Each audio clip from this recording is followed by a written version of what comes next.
ನೂರಾರು ಜನ ಸಾವಿರಾರು ಜನ ಫಾರ್ಮರ್ಸು ಕೊಡ್ತೀವಿ. ನಮ್ಮಿಂದ ಸಮಸ್ಯೆ ಆದರೆ ದೊಡ್ಡ ಶಾಪ ಅದು, ಅವ್ರ ಮನೆಯೆಲ್ಲ ಹಾಳಾಗೋಗುತ್ತೆ. It is a social responsible entrepreneurship ಇದು. ಅರ್ಥ ಆಯ್ತಲ್ಲ? ಸುಮ್ಮನೆ ನಮ್ಮ ತಲೆಯೆಲ್ಲ ಬಂದಂಗೆ ಮಾಡೋಂಗಿಲ್ಲ. ನಾವು ಪ್ರೀಸಾಯಿತ ಮಾಡಬೇಕು, ಇಲ್ಲಾರು ಮಾಡಬಾರ್ದು. ತಾಂತ್ರಿಕವಾಗಿ ವೈಜ್ಞಾನಿಕವಾಗಿ ಸದೃಢನಲ್ಲೇ ಇರೋ ಮನುಷ್ಯ ವ್ಯವಸಾಯ ಮಾಡೋಕ್ಕಾಗೋದೇ ಇಲ್ಲ. ಇದೇ ಸತ್ಯ. 2 ಎಕರೆ 4 ಕುಂಟೆಲಿ ಮಾರ್ಕೆಟಿಂದ 45 ಲಕ್ಷ ರೂಪಾಯಿ ರೆವಿನ್ಯೂ ಪೇಮೆಂಟ್ ತಂದವ್ರೆ. ಏನ ಬಳಸಿ ವ್ಯವಸಾಯ ಮಾಡ್ಬೋದು, ಬಟ್ ಎ ಗೂಡನ್ನ ಬೆಳೆಯಲ್ಲ, ಎ ಅನ್ನ ಬೆಳೆಯಲ್ಲ, ಎ ಅಗ್ರಿಕಲ್ಚರ್ ಮಾಡಲ್ಲ. ಅಕೌಂಟೆನ್ಸಿ ಮಾಡ್ತಿರಲ್ಲ. ನಾನೊಬ್ಬ ಕೆಟ್ಟ ಅಕೌಂಟೆನ್ಸಿ ಮನುಷ್ಯ, ನನ್ನ ಅಕೌಂಟೆನ್ಸಿನೇ ಅರ್ಥ ಆಗಲ್ಲ. ಅಕೌಂಟೆನ್ಸಿನ ಸರಿಯಾಗಿ ಮಾಡಲಿಲ್ಲ ಅಂದರೆ ಬಿಸ್ನೆಸ್ ಬ್ಯೂಟಿಫುಲ್ಲಾಗಿ ನಡೀತಾ ಇರುತ್ತೆ, ಎಲ್ಲ ಚೆನ್ನಾಗಿ ಕಾಣಿಸ್ತಾ ಇರುತ್ತೆ. ಶೆಟ್ರು ಸೂಪರಾಗಿ ಭಯಂಕರ ಶ್ರೀಮಂತರು ಅಂತ ಎಲ್ಲ ಮೈಸೂರಲ್ಲಿ ಮಾತಾಡ್ತಾ ಇರ್ತಾರೆ. ಒಂದು ದಿವಸ ಶೆಟ್ರು ಊರು ಬಿಟ್ಬಿಡ್ತಾರೆ. ಶೆಟ್ರು ಸಾಲ ಮಾಡಿದ್ರಂತೆ ಅಂತ ಜನಕ್ಕೆ ಗೊತ್ತಾಗುತ್ತೆ. ಅಕೌಂಟೆನ್ಸಿ, ಬೇಸಿಕ್ ಅಕೌಂಟೆನ್ಸಿನ ನೀವು ಮಾಡಲಿಲ್ಲ ಅಂದರೆ ಆ ಬಿಸ್ನೆಸ್ಸಲ್ಲಿ ನಿಮಗೆ ಯಾವ ಫೇಸಲ್ಲಿದ್ದೀವಿ, ಲಾಭದಲ್ಲಿದ್ದೀವಾ, ನಷ್ಟದಲ್ಲಿದ್ದೀವಾ, ಇಷ್ಟು ಇನ್ವೆಂಟ್ರಿನ ನಾವು ಇಡ್ಬೋದಾ, ಇಡಬಾರ್ದಾ, ಇಷ್ಟು ಕ್ರೆಡಿಟ್ ಸೈಕಲ್ನ ಕೊಡ್ಬೋದಾ, ಕೊಡೋಕ್ಕೆ ನನಗೆ ಎಲಿಜಿಬಿಲಿಟಿ ಇದೆಯಾ, ಇದೆಲ್ಲ ತುಂಬ ತುಂಬ ಇಂಪಾರ್ಟೆಂಟು. ಇನ್ನೊಂದು ಲೀಗಲ್ ಕಂಪ್ಲೇನ್ಸಸ್ಸು.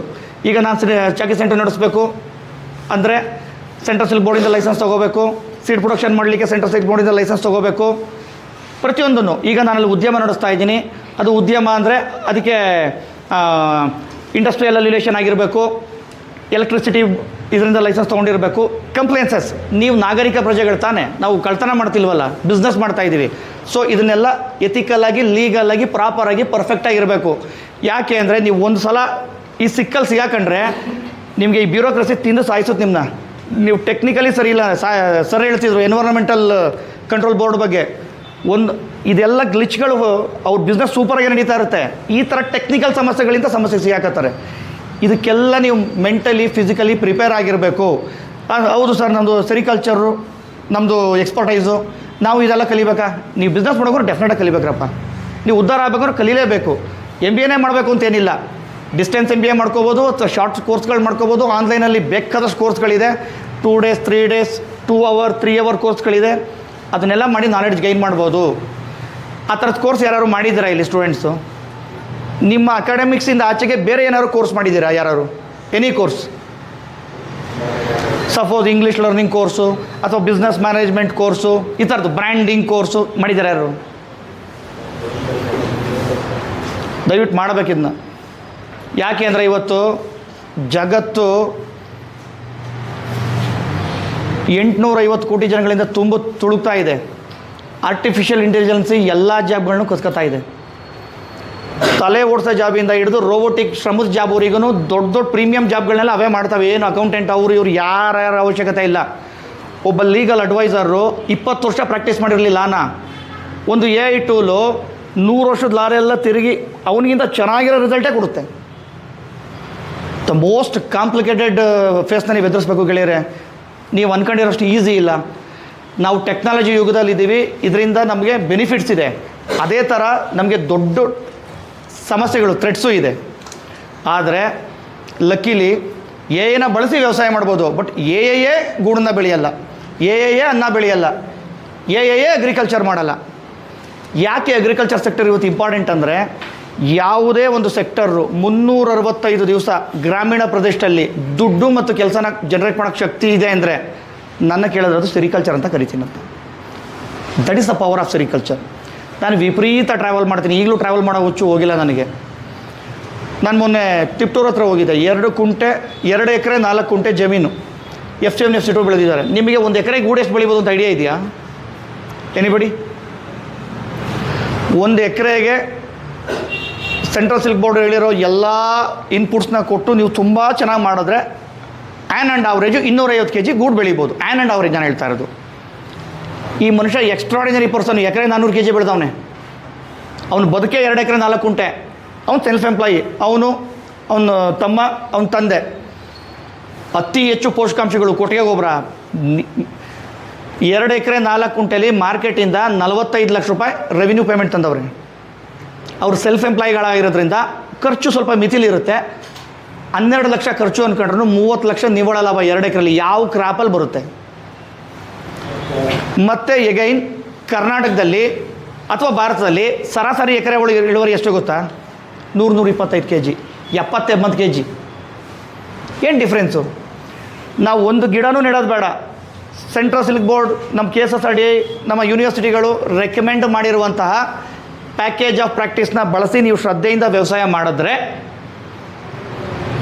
ನಮ್ಮ ಪ್ರೊಡಕ್ಷನ್ನ 3 ಪಟ್ಟು ಜಾಸ್ತಿ ಮಾಡ್ಬೋದು. ಒಂದು ಹೊಸ ಗಿಡ ನೆಡೋದೇ ಬೇಡ, 3 ಪಟ್ಟು ಜಾಸ್ತಿ ಮಾಡ್ಬೋದು. ಇಲ್ಲಿ ಸಮಸ್ಯೆ ಆಗಿರೋದೇನು? ಮೈಂಡ್ಸೆಟ್.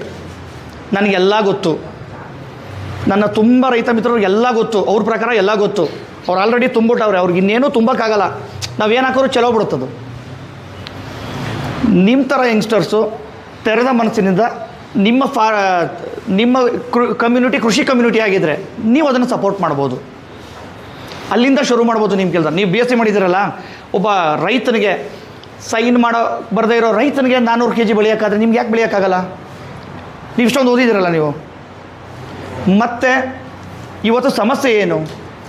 ಇವತ್ತು ತಾಂತ್ರಿಕವಾಗಿ ವೈಜ್ಞಾನಿಕವಾಗಿ ಸದೃಢನಲ್ಲೇ ಇರುವ ಮನುಷ್ಯ ವ್ಯವಸಾಯ ಮಾಡೋಕ್ಕಾಗೋದೇ ಇಲ್ಲ. ಇದೇ ಸತ್ಯ. ಯಾಕೆ?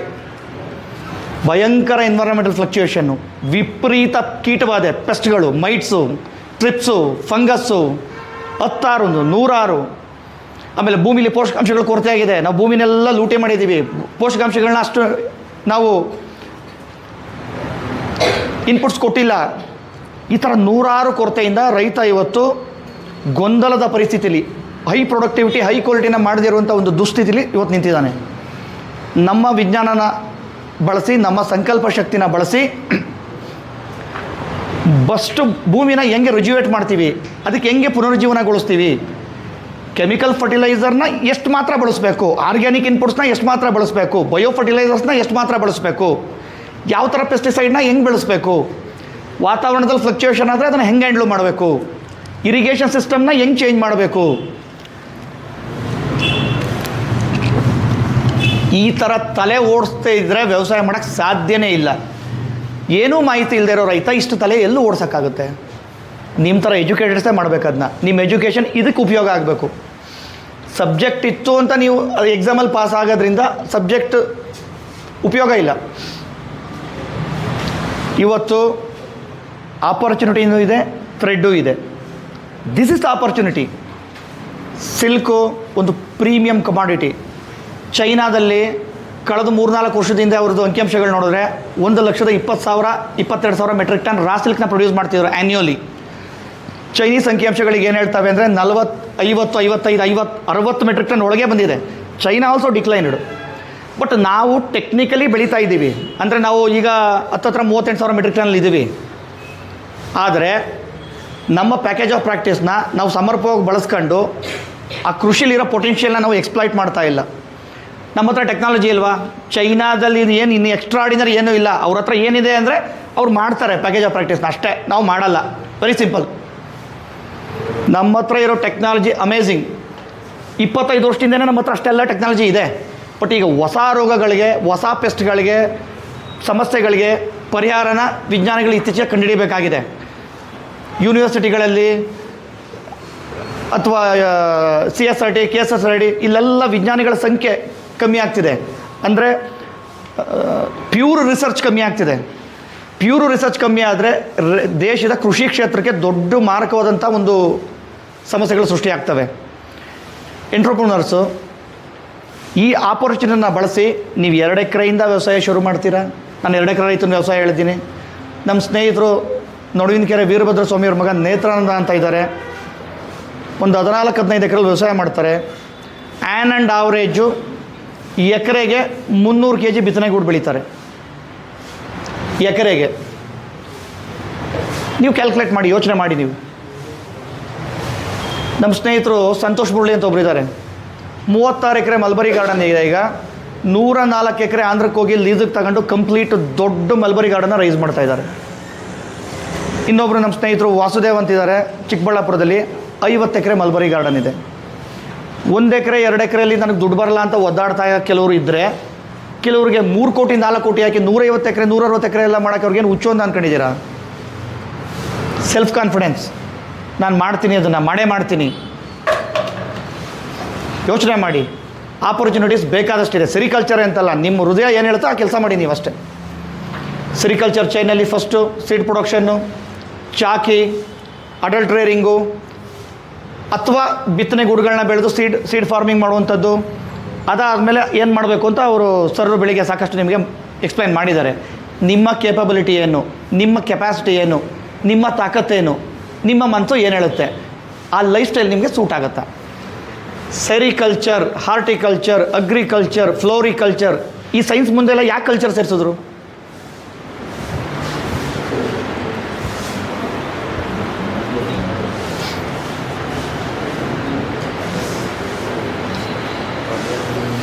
ಯಾವುದೇ ವ್ಯವಸಾಯಕ್ಕೆ ಒಂದು ಲೈಫ್ ಸ್ಟೈಲ್ ಬೇಕು. ಉದಾಹರಣೆಗೆ ನಾನು ವ್ಯವಸಾಯ ಮಾಡ್ತೀನಿ, ರೇಷ್ಮೆ. ನಾನೊಂದು ಸಣ್ಣ ಮೈಕ್ರೋ ಎಂಟರ್ಪ್ರನರ್ ಹಳ್ಳೀಲಿ, ನಾನು ಮೈಸೂರಲ್ಲಿ ಇದ್ಕೊಂಡು ದಿನ ಬೆಳಿಗ್ಗೆ ಕಾರಲ್ಲಿ ಹೋಗ್ಬಿಟ್ಟು ವ್ಯವಸಾಯ ಮಾಡೋಕ್ಕಾಗುತ್ತಾ? That is a life style.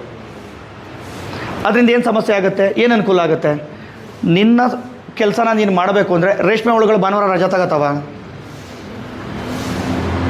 ನಾನು 2008ರಿಂದ 24/7 ಇದುವರೆಗೆ ನಮ್ಮ ಚಾಕಿ ಸೆಂಟ್ರಲ್ಲಿ, ನಮ್ಮ ತೋಟಗಳಲ್ಲಿ ಒಂದು ದಿನವೂ ಕೆಲಸ ಶಟ್ ಡೌನ್ ಆಗಿಲ್ಲ. Not A single day. ನಾನು ನಾಳೆ ಸತ್ರು ಅಲ್ಲಿ ಕೆಲಸ ನಡೀತಾ ಇರುತ್ತೆ, ನಮ್ಮ ಮನೇಲಿ ಹಿಂದೆ ಸತ್ತಿದ್ರು ಅಲ್ಲಿ ಕೆಲಸ ನಡೀತಾ ಇತ್ತು. ಕಮಿಟ್ಮೆಂಟ್, ಅಷ್ಟೇ ಕಮಿಟ್ಮೆಂಟ್. ನಾನು ಕೆಲವರು ಆಶ್ಚರ್ಯ ಆಗುತ್ತೆ ನನಗೆ, ಮನೇಲಿ ಮದುವೆ ಇದೆ, ತಿಥಿ ಇದೆ ಅಂದ್ಬಿಟ್ಟು ಒಂದೊಂದು ಕ್ರಾಪ್ನೇ ಸ್ಕಿಪ್ ಮಾಡಿರೋರು ನೋಡಿದ್ದೀನಿ ನಾನು. ಹಂಗೆಲ್ಲ ಜೀವನ ನಡೆಯಲ್ಲ.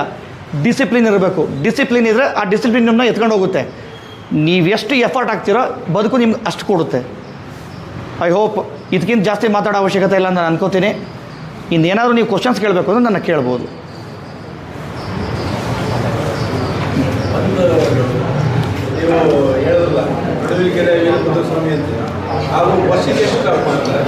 ಸರ್ ಅವ್ರು ಏನು ಮಾಡ್ತಾರೆ ಅಂದರೆ, 2 ಮನೆ ಇದೆ ಅವ್ರದ್ದು 15 ಎಕರೆ ತೋಟ ಇದೆ. ಅದು ಹೊಸ ತೋಟ 6 ಎಕರೆ ಮಾಡಿದ್ದಾರೆ, ಹಳೇದೊಂದು 8 ಎಕರೆ ತೋಟ ಇದೆ ಅವ್ರದ್ದು. ನನಗೆ ಮೊನ್ನೆ ಮಾತಾಡ್ಬೇಕಾದ್ರೆ ನೇತ್ರಾನಂದವ್ರು ಹೇಳಿದ್ದೇನೆಂದರೆ 18 ಕ್ರಾಪ್ ಮಾಡಿದ್ದೀವಿ ಅಂತ, 2 ಮನೆಯಿಂದ 9+9. ಇಲ್ಲ, ಒಂದು ಫೀಲ್ಡಲ್ಲಿ 5 ಕ್ರಾಪ್ ಆಗುತ್ತೆ, 5 ಕ್ರಾಪ್ ಆಗುತ್ತೆ. ಈಗ ಏನಾಗುತ್ತೆ ಅಂದರೆ, ನಾನು ಇನ್ನೊಂದು ಹೇಳ್ತೀನಿ ನಿಮಗೆ, ಉಳಿದು ಲೈಫ್ ಸೈಕಲ್ ಎಷ್ಟು? ಗರ್ಲ್ಸ್ ಆ್ಯಂಡ್ ಬಾಯ್ಸ್ ಅಟ್ಲೀಸ್ಟ್ ಇದಕ್ಕಾರು ಉತ್ತರ ಕೊಡಬೇಕಲ್ವಾ? ಹೇಳಿ ಎಷ್ಟು ಅಂದರೆ ಕಕುನ್ಸ್ ಸೇರಿ ಹೇಳ್ತಾ ಇದ್ದೀರಾ? ಹೇಳೋಣ, ಜೋರಾಗಿ ಹೇಳು. 25 to 26 days an and average. ನೀವು ಟೆಂಪ್ರೇಚರ್ ಮೇಂಟೈನ್ ಮಾಡಿದ್ರೆ 17 ಡಿಗ್ರಿಗೆ ಹೋದ್ರೆ 30 ದಿನಕ್ಕೆ ಹಣ್ಣಾಗುತ್ತೆ, 35 ದಿನಕ್ಕೆ ಹಣ್ಣಾಗುತ್ತಪ್ಪ. ನೀವು ಟೆಂಪ್ರೇಚರ್ ಮೇಂಟೈನ್ ಮಾಡ್ಬೇಕ್ರಪ್ಪ. ಓಕೆ ನೋಡ್ರಪ್ಪ, ಚಾಕಿ ಸೆಂಟ್ರಲ್ಲಿ ನಾವು ಅದನ್ನು 7 ರಿಂದ 8 ದಿನ ಸಾಕ್ತೀವಿ. 2ನೇ ಜ್ವರಕ್ಕೆ ಕೂರಿಸಿ ರೈತನ ಕೊಡ್ತೀವಿ. 8 - 25 ಎಷ್ಟು? 17. ನನ್ನ ಮ್ಯಾಥ್ಸ್ ವೀಕು. 17 ದಿವಸ. 17 ದಿನ ಪ್ಲಸ್ ಗೂಡು ಎಷ್ಟು ದಿನ ಕಟ್ಟಿಸ್ತೀರಿ ಬಾಯ್ಸ್? ಎಷ್ಟು ದಿನ? ಯಾರೋ 3 ಅಂದಂಗಿತ್ತಲ್ಲ. ಮಿನಿಮಮ್ 7 ರಿಂದ 8 ದಿನ ನೀಟಾಗಿ ಆ ಗೂಡನ್ನ ನೀವು ಪ್ರಾಪರಾಗಿ ಮಾರ್ಕೆಟಿಗೆ ತಗೊಂಡು ಹೋಗ್ಬೇಕಂದ್ರೆ ದಿನ ಬೇಕು. ನಮ್ಮ ಫಾರ್ಮರ್ಸು 4-5 ದಿನಕ್ಕೆ ತಗೊಂಡು ಹೋಗ್ತಾರೆ, ಅದು ಒಳಗಡೆ ಡ್ಯಾಮೇಜ್ ಆಗುತ್ತೆ, ಅದು ಬಿಡಿ, ಅದು ಕತೆ. 8 ದಿನ ಇಟ್ಕೊಳ್ಳಿ. ಎಷ್ಟಾಯಿತು? 17 + 8 2 8 25 ಆಯಿತಾ? 25. ನೀವು ಮಾರ್ಕೆಟಿಂದ ಬಂದು ಮನೆಯನ್ನೆಲ್ಲ ಕ್ಲೀನ್ ಮಾಡೋಕ್ಕೆ ಅಟ್ಲೀಸ್ಟ್ ಒಂದು 3-4 ಡೇಸ್ ಓಕೆನಾ? ಸಾಕಾ? ಎಷ್ಟು ದಿನ ಆಯಿತು? 30 ದಿನ ಹೋಗಲಿ. 30 ದಿನ ಅಂದರೆ 365 ದಿನದಲ್ಲಿ ಒಂದು ಮನೇಲಿ ಎಷ್ಟು ಕ್ರಾಪ್ ಮಾಡ್ಬೋದು? ಚಾಕಿ ಸೆಂಟ್ರಿಂದ ಕೂಡ 99% ಜನ ತತ್ತಾ ಇದ್ದಾರೆ, ಯಾರೂ ಹ್ಯಾಚ್ ಮಾಡ್ತಾ ಇಲ್ಲ. 12 ಕ್ರಾಪ್ ಮಾಡ್ಬೋದು. ಅಂದರೆ ಟೆಕ್ನಿಕಲಿ ಲೆಕ್ಕಾಚಾರದಲ್ಲಿ ನೋಡಿದ್ರೆ ನಾನು 3ನೇ ಜ್ವರ ಕುಳನ ಒಂದು ಕಡೆ ಸಾಕ್ತೀನಿ, ಹಾಗೆ 7 ದಿನ ಮತ್ತೆ 4 ದಿನ ಮತ್ತೆ ಲೆಸ್ ಮಾಡು. ಒಂದೇ ಮನೇಲಿ ನಿಮ್ಗೆ ಹಸುವಿದ್ರೆ 14-15 ಕ್ರಾಪ್ ಮಾಡ್ಬೋದು. ಅದನ್ನು ನಾನು ಮಾಡಿದ್ದೀನಿ. ಆ 2.5 ಎಕರೆ ಇದ್ದಾಗ ನಾವು ಅದನ್ನು ಮಾಡ್ತಿದ್ದೋ. ಇನ್ಸ್ಟಿಟ್ಯೂಟು ನಮ್ಗೆ ಸಿಕ್ಕಾಪಟ್ಟೆ ಬಯೋದು, ನೀವು ಸಿಕ್ಕಾಪಟ್ಟೆ ಟೈಟಾಗಿ ಮಾಡ್ತಾಯಿದ್ರಿ, ನಿಮಗೆ ತೊಂದರೆ ಆಗುತ್ತೆ ಅಂತ. ಹೊಟ್ಟೆ ಸೋತ್ ಅನಿವಾರ್ಯ ಮಾಡ್ತಾಯಿದ್ವಿ. ನಿಮ್ಗೆ ಅವಕಾಶ ಇದ್ದರೆ ನೀವು ಮಾಡಬೇಕು, ಮಾಡ್ತೀರಿ. ನನ್ನ ಥಿಯರಿ ಏನು ಗೊತ್ತಾ? ವರ್ಲ್ಡ್ ಕ್ಲಾಸ್ ಮಾಡಬೇಕು, ಬೆಸ್ಟ್ ಮಾಡಬೇಕು, ಕಮ್ಮಿಲಿ ಎಕ್ಸಲೆಂಟ್ ಮಾಡಬೇಕು, ಆಮೇಲೆ ಎಕ್ಸ್ಟ್ರಾ ಮಾಡಬೇಕು. ನಂಗೆ ಒಂದೇ ಸಲ ದೊಡ್ಡದಾಗಿ ಮಾಡೋಕ್ಕೆ ಇಂಟ್ರೆಸ್ಟ್ ಇಲ್ಲ. ಎಕರೆಗೆ ಒಬ್ಬ ರೈತನಿಗೆ 400 kg ಬೆಳೆಯೋಕ್ಕಾಗುತ್ತೆ ಅಂದರೆ ನಂದು ಸ್ವಲ್ಪ ದೊಡ್ಡ ಫಾರ್ಮು, ಹಂಗೆ ಆ ಥರ ಮೇಂಟೈನ್ ಮಾಡೋಕ್ಕಾಗಲ್ಲ. ಆಯ್ತಪ್ಪ, 300 kgನಾದ್ರು ಬೆಳಿಬೇಕಲ್ಲ ನಾನು. 300 kg ಆದಮೇಲೆ ನೆಕ್ಸ್ಟ್ ಕ್ರಾಪ್ಗೆ ಹೋಗೋದು. ಯಾಕೆ ಅಂದರೆ ಒಂದು ಭೂಮಿ ಅಂದರೆ ಅದಕ್ಕೆ ಇನ್ವೆಸ್ಟ್ಮೆಂಟ್ ಇರುತ್ತೆ, ಅದಕ್ಕೆ 10 ಸಮಸ್ಯೆಗಳಿರ್ತವೆ. ಅದಕ್ಕಿಂತ ಇರುವ ಫ್ಲ್ಯಾಟಲ್ಲಿ ಕ್ವಾಲಿಟಿ ಮಾಡೋದು ಈಸಿ, ಇರುವ ಜನಗಳನ್ನು ಎಫಿಷಿಯೆಂಟಾಗಿ ಬಳಸ್ಕೊಳ್ಳೋದು ಈಸಿ, ಎಕ್ಸಲೆಂಟ್. ಇದೆಲ್ಲ ಆದಮೇಲೆ ಶಕ್ತಿ ಇದೆಯಾ, ಎಕ್ಸ್ಟೆಂಡ್ ಮಾಡಿ. ಅಷ್ಟೇ ಅಲ್ಲ ಸರ್ ನೀವು ಕೇಳಿದ್ದು?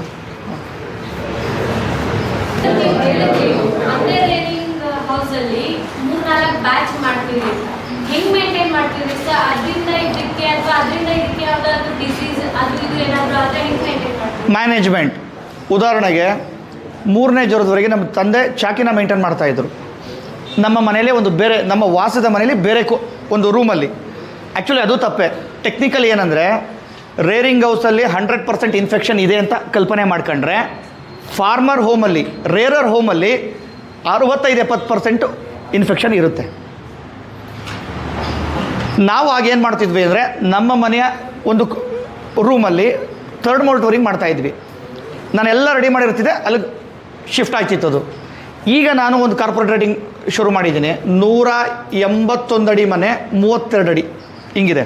ಅದು ನಾನು ಮಾಡಿದ್ದಲ್ಲ, ನಮ್ಮ ಸ್ನೇಹಿತರದಿತ್ತು.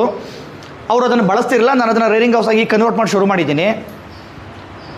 ಅಲ್ಲಿ ನನ್ನ ತಲೆಯಲ್ಲಿ ಏನಿದೆ ಅಂದರೆ, 4th ಮೌಲ್ಟ್ ಸೆಟ್ಲಾಗೋದು ಒಂದು ದಿನ ಅನ್ನಂಗೆ ಮಾತ್ರ. ಅಂದರೆ 3rd ಮೌಲ್ಟಿಂದ ಎದ್ದು 2 ಫೀಡಿಂಗ್ನ ಇದರಲ್ಲಿ ಚಾಕಿ ಸೆಂಟ್ರಲ್ಲೇ ಕೊಟ್ಟು ಅಲ್ಲಿಗೆ ಶಿಫ್ಟ್ ಮಾಡೋದು. ಯಾಕೆ ಅಂದರೆ, ರೇಷ್ಮೆ ಹುಳುಗಳು ಅತಿ ಹೆಚ್ಚು ಸೊಪ್ಪು ತಿನ್ನೋದು, 90 ಭಾಗ ಸೊಪ್ಪು ತಿನ್ನೋದು 4ನೇ ಜ್ವರದಿಂದ ಎದ್ದ ಮೇಲೆ. ಇಲ್ಲ 10% ಜಾಗ, ಸೊಪ್ಪು, ಪ್ರತಿಯೊಂದು ಲಿಮಿಟೆಡ್. ಇದನ್ನು ನೀವು ಟೆಕ್ನಿಕಲಿ ಟೆಂಪರೇಚರ್, ಹ್ಯೂಮಿಡಿಟಿ, ಕ್ವಾಲಿಟಿಯಾಗಿ ಮಾಡಿದ್ರೆ, ಬೆಸ್ಟ್ ಕ್ವಾಲಿಟಿ ಸೊಪ್ಪು ಕೊಟ್ಟರೆ ನಿಮ್ಮ ರಿಸಲ್ಟಲ್ಲಿ ತುಂಬ ಚೆನ್ನಾಗಿರುತ್ತೆ. ಅಷ್ಟು ದೊಡ್ಡ ರೇರಿಂಗ್ ಹಾಲಲ್ಲಿ ಟೆಂಪ್ರೇಚರ್, ಹ್ಯೂಮಿಡಿಟಿನ ಮೇಂಟೈನ್ನ ಇಷ್ಟು ಎಫಿಷಿಯೆಂಟಾಗಿ ಮಾಡೋಕ್ಕಾಗಲ್ಲ. ನಾವು ಈಗೇನು ಮಾಡ್ತೀವಿ, ಇಲ್ಲಿ 3rd ಮೌಲ್ಟಲ್ಲಿ ಹುಳನ ಕೂರಿಸಿ ಒಂದಿನ ಫುಲ್ ಫೀಡ್ ಮಾಡಿ, ಸೆಕೆಂಡ್ ಡೇ ಮಧ್ಯಾಹ್ನ ಅಥವಾ ಈವ್ನಿಂಗಲ್ಲಿ ಇಟ್ಟರೆ ಇನ್ನು 1-1.5 ದಿನದಲ್ಲಿ ಅದು 4th ಮೌಲ್ಟ್ಗೆ ಹೋಗ್ಬಿಡುತ್ತೆ. 4th ಮೌಲ್ಟ್ಗೆ ಇಲ್ಲಿ ಏನಕ್ಕೆ ನನಗೆ 4th ಮೌಲ್ಟು ಇಲ್ಲೇ ಮಾಡಬೇಕು ಅಂತ ಮೈಂಡಲ್ಲಿದೆ. ಬಟ್ ಎಗೈನ್ ಅದಕ್ಕೆ ಇನ್ಫ್ರಾಸ್ಟ್ರಕ್ಚರು, ಅದು ಲಾಜಿಕಲಿ ಲಾಭನ ನಷ್ಟನ ಅಂತ ನಾನು ಥಿಂಕ್ ಮಾಡ್ತಾಯಿದ್ದೀನಿ. ಹಂಗೇನಾದರೂ ಮಾಡಿದ್ರೆ ನನ್ನ ಯೋಚನೆ ಪ್ರಕಾರ ಸೆಟ್ಲಾಗಿದ್ದು ಹುಳುನ ಅಲ್ಲಿಗೆ ತೊಗೊಂಡೋಗಿಟ್ರೆ 7-8 ದಿನದಲ್ಲಿ ಹಣ್ಣಾಗುತ್ತೆ, 7-8 ದಿನದಲ್ಲಿ ಗೂಡು ಕಟ್ಟುತ್ತೆ, ಮಾರ್ಕೆಟ್ 20 ಡೇಸಲ್ಲಿ ಒಂದು ಮನೇಲಿ ಒಂದು ಕ್ರಾಪ್ ಮಾಡಬಹುದಾ ಅಂತ ನಾನು ಯೋಚನೆ ಮಾಡ್ತಾಯಿದ್ದೀನಿ. ಈಗ 50 ಎಕರೆ 100 ಎಕರೆ ಮಲ್ಬರಿ ಗಾರ್ಡನ್ ಮಾಡ್ತಿರಲ್ಲ, ಅವ್ರು ರೇರಿಂಗ್ ಹೌಸ್ ಹೇಗಿರ್ತವೆ? ಈಗ ಇದರಲ್ಲ ವೆಸ್ಟರ್ನ್ ಕಂಟ್ರೀಸ್ ಎಲ್ಲ ಸ್ಪ್ರಿಂಗ್ ಸೀಸನ್ನಲ್ಲಿ ಇವನ್ನ ಪಾಲಿಸಿ ಶೆಡ್ಡಲ್ಲೆಲ್ಲ ಮಾಡ್ಬೋದು ಅಂತಲ್ಲ, ಇಲ್ಲಿ ಮಾಡ್ಬೋದಾ ಕರ್ನಾಟಕದಲ್ಲಿ? ಸರ್, ಈಗ ಏನಾಗಿದೆ ಅಂದರೆ, ನಮ್ಮದು ಟ್ರಾಪಿಕಲ್ ಕಂಟ್ರಿ. ನಮ್ಮ ಟೆಂಪರೇಚರು ಆ್ಯನ್ ಆವರೇಜು ನಾರ್ತ್ ಕರ್ನಾಟಕದಲ್ಲಿ 40 ಡಿಗ್ರಿಗೆ ಹೋಗ್ಬಿಡುತ್ತೆ. ನಮ್ಮ ಮಂಡ್ಯ, ಮೈಸೂರು ತುಂಬ ಒಳ್ಳೆ ಟೆಂಪರೇಚರು, ಒಂದು 30-32 ಡಿಗ್ರಿ ಇರುತ್ತೆ ಅಂತ ಅನ್ಕೋಬೋದು ನಾವು. ಈಗ ಸರ್, ನಾವು EC ಶೆಡ್, ಎನ್ವೈರ್ಮೆಂಟಲ್ ಕಂಟ್ರೋಲ್ ಶೆಡ್ಸ್ಗಳ ಬಗ್ಗೆ ಯೋಚನೆ ಮಾಡ್ತಾ ಇದ್ದೀವಿ. ಫಾರ್ಮರ್ಸ್ ಅಲ್ಲಲ್ಲೇ ಮಾಡಿದ್ದಾರೆ. ನಾನು ತಮಿಳ್ನಾಡಲ್ಲಿ ನೋಡಿದ್ದೀನಿ, ಸಾಕಷ್ಟು ಕಡೆ ನೋಡಿದ್ದೀನಿ, ಅದ್ರ ಬಗ್ಗೆ ಸ್ಟಡಿ ಮಾಡ್ತಾ ಇದ್ದೀನಿ. ನನಗಲ್ಲಿ ಏನು ಲೋಪದೋಷ ಕಾಣಿಸ್ತಾ ಇದೆ ಅಂದರೆ, ಈ ಮೊಟ್ಟೆ ಕೋಳಿ ಫಾರ್ಮ್, ಲೇಯರ್ ಪೌಲ್ಟ್ರಿ ಫಾರ್ಮ್ಸ್ ನೋಡಿದ್ದೀರಾ? ಅದರಲ್ಲಿ EC ಶೆಡ್ ನೋಡಿದ್ದೀರಾ? ಎನಿಬಡಿ ಎನ್ವೈರ್ಮೆಂಟ್ ನೋಡಿದ್ದೀರಾ? ಅದು ವರ್ಲ್ಡ್ ಕ್ಲಾಸ್ ಸಿಸ್ಟಮ್. ಬಟ್ ನಮ್ಮ ಫಾರ್ಮರ್ ಯಾಕೆ ಮಾಡ್ತಾ ಇಲ್ಲ ಅಂದರೆ, ಇಟ್ಸ್ ವೆರಿ ಎಕ್ಸ್ಪೆನ್ಸಿವ್. ಆಟೋಮೇಷನ್ ಮಾಡೋಕ್ಕೆ 8-10 ಲಕ್ಷ ಬೇಕು, ಅದಕ್ಕೆ ವೆರಿ ಎಕ್ಸ್ಪೆನ್ಸಿವ್. ಫಾರ್ಮರ್ಗೆ ಅದು ಮ್ಯಾನೇಜಬಲ್ ಇಲ್ಲ. ಜುಗಾಡ್ ಟೆಕ್ನಾಲಜಿ ಬಳಸಿ ಅದನ್ನೇ ಕಾಪಿ ಮಾಡಿ ರೇರಿಂಗ್ ಹೌಸ್ ಮಾಡ್ತಾ ಇರೋನ್ನ ನಾನು ನೋಡಿದ್ದೀನಿ. ಅವ್ರು ಸಕ್ಸಸ್ಫುಲ್ಲಾಗೂ ಮಾಡ್ತಾವ್ರೆ, ಸೂಪರಾಗಿ ಮಾಡ್ತಾವ್ರೆ ಅವರು. ಇಲ್ಲಿ ಅದು ಸಕ್ಸಸ್ ಆಗಬೇಕು ಅಂದರೆ ಒಂದು ಪವರ್ ಸಪ್ಲೈ ಆಪ್ಟಿಮಮ್ ಆಗಿರಬೇಕು, ನೀಟಾಗಿರಬೇಕು. ಮ್ಯಾಕ್ಸಿಮಮ್ 30-40-50 ನಿಮಿಷದೊಳಗೆ ಪವರ್ ಬರಲೇಬೇಕು, ಇಲ್ಲ ಜನರೇಟರ್ ಬ್ಯಾಕಪ್ ಇರಬೇಕು. ಮತ್ತು ಆ ಟೆಕ್ನಾಲಜಿಲಿ ಇನ್ನೊಂದು ಸ್ವಲ್ಪ ಪ್ರಿಸಿಷನ್ ಬೇಕು. ಆ ರೇರಿಂಗ್ ಹೌಸ್ನ ನಾವು ಕನ್ವರ್ಟ್ ಮಾಡಿದ್ರೆ ಪ್ರಿಸೈಸಾಗಿ ಇಷ್ಟೇ ದಿವಸದಲ್ಲಿ ಹುಳುಗಳು ಹಣ್ಣಾಗುತ್ತೆ ಅಂತ ನಿಖರವಾಗಿ ಹೇಳ್ಬೋದು. ಚಳಿಗಾಲ, ಮಳೆಗಾಲ, ಬೇಸಿಗೆ ಕಾಲ ಎಲ್ಲ ಕಾಲನೂ ಒಂದೇ ಕಾಲ ಆಗ. ಪೌಲ್ಟ್ರಿ ಯಾರು ಮಾಡಿದ್ದಾರೆ, ಬಟ್ ನಾವು ಮಾಡಿಲ್ಲ. ಕೆಲವರು ಮಾಡಿದ್ದಾರೆ, ಅದು ಅಷ್ಟು ಪ್ರಾಪರ್ ಆಗಿಲ್ಲ. ಬಹುಶಃ ನಾವು ನಮ್ಮ ಸ್ನೇಹಿತರೆಲ್ಲ ಅದ್ರ ಬಗ್ಗೆ ಯೋಚನೆ ಮಾಡ್ತಾ ಇದ್ದೀವಿ, ಮಾತಾಡ್ತಾ ಇದ್ದೀವಿ. ನಮ್ಮ ಸ್ನೇಹಿತರದು ರೂಮ್ ಇನೋವೇಷನ್ ಪ್ರೈವೇಟ್ ಟೆಕ್ನಾಲಜಿ ಅಂತ ಒಂದು ಶ್ರೀವತ್ಸ ಅಂತಿದ್ದಾರೆ, ಅವ್ರ ಹತ್ರ ಎಲ್ಲ ಸೆನ್ಸರ್ ಮಾಡಿಸಿದ್ದೀವಿ. ಬಹುಶಃ ಇನ್ನು 6 ತಿಂಗಳ ವರ್ಷದಲ್ಲಿ ಈ ಟೆಕ್ನಾಲಜಿ ಪ್ರಿಸೈಸಾಗಿ ಆಗುತ್ತೆ ಸರ್. ಬಂಬಟಾಗಿ ಬ್ಯೂಟಿಫುಲ್ಲಾಗಿ ಸಿರಿಕಲ್ಚರ್ನ ಬಂಬಟ ಮಾಡ್ಬೋದು.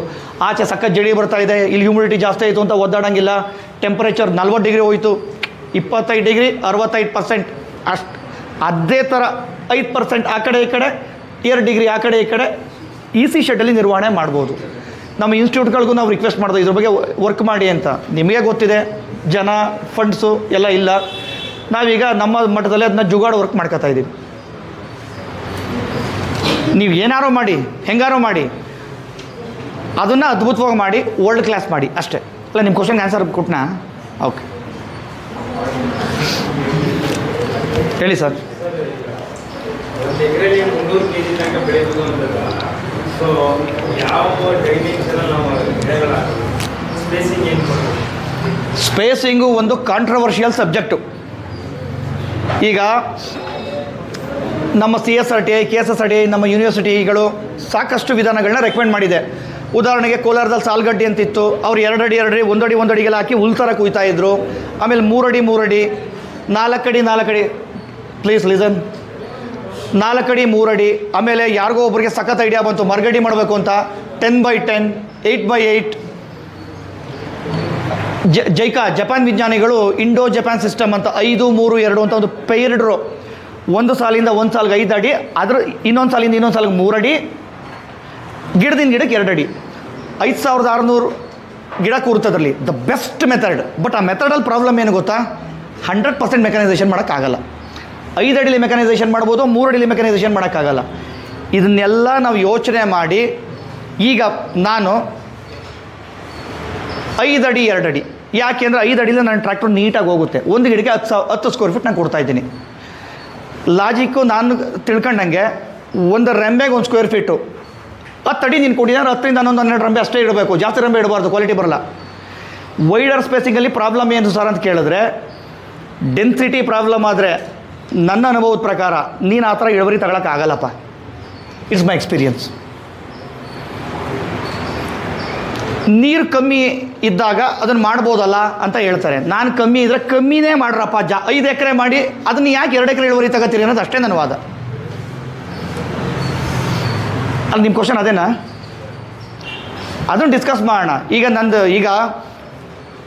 ನೀವು ಒಂದು ಆರ್ಕಿಟೆಕ್ಚರ್ ಹತ್ರ ಹೋಗ್ತೀನಿ, ನಾನು ಒಂದು ಮನೆ ಕಟ್ತೀನಿ ಸರ್ ಅಂತ. ಎಲ್ಲ ವ್ಯಕ್ತಿಗೂ ಒಂದೇ ಪ್ಲ್ಯಾನ್ ಕೊಡ್ತಾನೆ ಅವನು? ಅಬ್ವಿಯಸ್ಲಿ ಇಲ್ಲ. ಅವ್ನ ಡೈಮೆನ್ಷನ್, ಅವ್ನ ಬಜೆಟ್, ಅವ್ನ ಟೇಸ್ಟಿಗೆ ತಕ್ಕಂತೆ ಅವ್ನು ಪ್ಲ್ಯಾನ್ಸ್ನ ಬೇರೆ ಬೇರೆ ಮಾಡ್ತಾನೆ. ನಾನು ಪ್ರತಿಯೊಬ್ಬ ರೈತನು ಫಸ್ಟ್ ನನ್ನ ಹತ್ರ ಬಂದಾಗ ನನಗೆ ಟೈಮ್ ಕೊಡೋದು ಕಷ್ಟ, ನಾನು ಕೊಟ್ಟರೆ 100% ಕೊಡ್ತೀನಿ. ನಾನು ಸುಮ್ಮನೆ ಉಡಾಫೆಲ್ ಮಾತಾಡಿ ಕಳಿಸಲ್ಲ. ನಿನಗೆ ಎಷ್ಟು ಎಕರೆ ಜಮೀನಿದೆ, ಅದನ್ನ ಯಾವುದ್ರಲ್ಲಿ ಉಳುಮೆ ಮಾಡ್ತೀಯಾ, ಟ್ರ್ಯಾಕ್ಟ್ರಲ್ಲಿ ಮಾಡ್ತೀಯಾ ಅಂದರೆ ಮಿನಿ ಟ್ರ್ಯಾಕ್ಟ್ರಲ್ಲಿ ಮಾಡ್ತೀಯಾ, ಅಥವಾ ಟಿಲ್ಲರಲ್ಲಿ ಮಾಡ್ತೀಯಾ, ನೇಗ್ಲಲ್ಲಿ ಮಾಡ್ತೀಯಾ, ಮನೇಲಿ ಎಷ್ಟು ಜನ ಲೇಬರ್ ಅವರೇ, ಇದ್ರ ಎಲ್ಲದರ ಆಧಾರದ ಮೇಲೆ ನಾನೊಂದು ಐಡಿಯಾ ಕೊಡ್ತೀನಿ. ಹಿಂಗಾದರೆ ಹಿಂಗಾಗುತ್ತೆ, ಹಿಂಗಾಗುತ್ತೆ, ಹಿಂಗೆ ಮಾಡಪ್ಪ. ಮೊನ್ನೆ ಟ್ರಿಪ್ಸು ಮೈಟ್ಸು ವಿಪರೀತ. ಸಕ್ಕಿಂಗ್ ಪೆಸ್ಟು ಮಲ್ಬರಿಗೆ ದೊಡ್ಡ ಪ್ರಾಬ್ಲಮ್ ಕೊಡ್ತಾ ಇದೆ. Trips, mites, white flies. ನೀವು ಎಕ್ಸಾಕ್ಟಾಗಿ ಫ್ರೂಟ್ ಬೆಳಿಬೋದು, ಆ ರೇಂಜ್ ಆಗಿದೆ ಮಲ್ಬರಿನ ಬೆಳೆಯೋದು, ಅಷ್ಟು ಕಷ್ಟ ಆಗಿದೆ ಇವತ್ತು. ಯೋಚನೆ ಮಾಡ್ತಾ ಇದ್ವಿ, ಸ್ಪ್ರಿಂಕ್ಲರ್ ಹಾಕಿದೆ, ಮೈಕ್ರೋ ಸ್ಪ್ರಿಂಕ್ಲರ್ ಹಾಕಿದೆ ಪ್ರಯೋಗಕ್ಕೆ, ರೈನ್ ಪೈಪ್ ಹಾಕಿದೆ. ಓಕೆ, ಒಂದಕ್ಕಿಂತ ಒಂದು ಬೆಟ್ರು. ಯಾರೋ ಒಬ್ಬ ರೈತ ಚೇಳೂರು ವೆಂಕಟೇಶ್ ಅಂತ, ನಾನು ಒಂದು ಡಾಕ್ಯುಮೆಂಟ್ ನೋಡಿದ್ದೆ, ನಾವು 4-5 ವರ್ಷದಿಂದ ಒಂದು 2-3 ವರ್ಷದಿಂದ ಯೂಟ್ಯೂಬಲ್ಲಿ ಹಂಗೆ ಯೋಚನೆ ಮಾಡ್ತಾ ಇದ್ದೆ. ಅದನ್ನು ತೆಗಿಯೋಕ್ಕೆ ಆಗಲಿಲ್ಲ. ಆಮೇಲೆ ತೆಗೆದೆ. ಅವನೊಂದು ಜುಗಾಡ್ ಮೆಥಡ್ ಮಾಡಿದ್ದಾನೆ, ಮಿಸ್ಟ್ ಇರಿಗೇಷನ್. ಅದು ಇಸ್ರೇಲಲ್ಲಿದೆ, ಬಟ್ ಇಟ್ಸ್ ವೆರಿ ಎಕ್ಸ್ಪೆನ್ಸಿವ್. ಇದು ಜುಗಾಡ್. ಅದನ್ನು ಹಾಕಿದ್ದೀನಿ ಮೊನ್ನೆ. ನನಗೆ ನನ್ನ ತೋಟಕ್ಕೆ, ಕೀಟಬಾಧೆಗೆ, ನನ್ನ ಮೈಕ್ರೋ ಕ್ಲೈಮೇಟ್ನ ಕ್ರಿಯೇಟ್ ಮಾಡೋಕ್ಕೆ ಇದು ಹೆಲ್ಪ್ಫುಲ್ ಆಗುತ್ತಾ? ವಿಜ್ಞಾನ ಇನ್ಸ್ಟಿಟ್ಯೂಟ್ಲಿನೇ ಬರಬೇಕು ಅಂತೇನಿಲ್ಲ, ಎಲ್ಲಿಂದ ಬಂದರೂ ನಾವು ಅದನ್ನು ತೊಗೋಬೇಕು.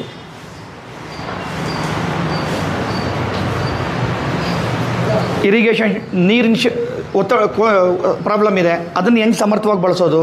ಆಮೇಲೆ ನಾವೆಲ್ಲ 1100 ಅಡಿ ಬೋರ್ವೆಲ್ ಹೋಗಿರೋದು, ಫ್ಲೋರೈಡ್ ಇದೆ ಅಲ್ಲಿ. ಅದನ್ನು ಸ್ಪ್ರಿಂಕ್ಲಿಂಗ್ ಮಾಡಬಾರ್ದು? ಅದನ್ನು ಮಾಡಬೇಕು ಅಂದರೆ ಏನು ಮಾಡಬೇಕು? So many challenges is there. Challenge ತಗೊಳ್ಳೋಕ್ಕೆ ಕೆಪಾಸಿಟಿ ಇರೋದು ಮಾತ್ರ ಎಂಟ್ರಪ್ರನರ್ ಆಗೋಕ್ಕೆ ಸಾಧ್ಯ, ಅಥವಾ ಸೆರಿಕಲ್ಚರ್ ಮಾಡೋಕ್ಕೆ ಸಾಧ್ಯ. ಇದು ಈಸಿ ಅಲ್ಲವೇ ಅಲ್ಲ. ಟೈಮ್ ಫ್ರೀಡಮ್, ಮನಿ ಫ್ರೀಡಮ್ ಅಂತ ಏನಿಲ್ಲ. ಕಾಲ ಮೇಲೆ ಕಾಲು ಹಾಕೊಂಡು ಆರಾಮಾಗಿ ನಾನು ಎಳ್ನೀರು ಕುಡ್ಕೊಂಡಿರೋದು ಅದೆಲ್ಲಪ್ಪ ಟೈಮ್ ಫ್ರೀಡಮ್ಮು. ನಿಮ್ಗೆ ಇಷ್ಟ ಬಂತು, ಈಗ ಇಲ್ಲೋ ಆ ದೇಶಕ್ಕೆ ಹೋಗ್ತೀನಿ, ಅದೆಲ್ಲ ಇಲ್ಲ. ಅದೆಲ್ಲ ನಿಮ್ಮ ಕಲ್ಪನೆಯಲ್ಲಿ ಇರೋದು. ಟೈಮ್ ಫ್ರೀಡಮ್ ಅಂದ್ರೆ ಅರ್ಥ, ನಿನಗೋಸ್ಕರ ಕೆಲಸ ಮಾಡೋಕ್ಕೆ ಟೀಮ್ ಇರುತ್ತೆ. ನೀನು ದಿನನಿತ್ಯದ ಫೈರ್ ಫೈಟಿಂಗ್ ಕೆಲಸಗಳನ್ನ ನೀನು ಮಾಡ್ತಾ ಇರಲ್ಲ. ಮತ್ತು ಮನಿ ಫ್ರೀಡಮ್ ಅಂದ್ರೆ ಅರ್ಥ, ನಿನ್ನ ಪ್ರಯೋಗಗಳಿಗೆ, ನಿನ್ನ ಯೋಚನೆಗಳಿಗೆ, ಅಥವಾ ನಿನ್ನ ಒಂದು ಅಧ್ಯಯನಕ್ಕೆ ನಿನ್ನ ಹತ್ರ ರಿಸೋರ್ಸ್ ಇರುತ್ತೆ. That is the meaning of time freedom and money freedom.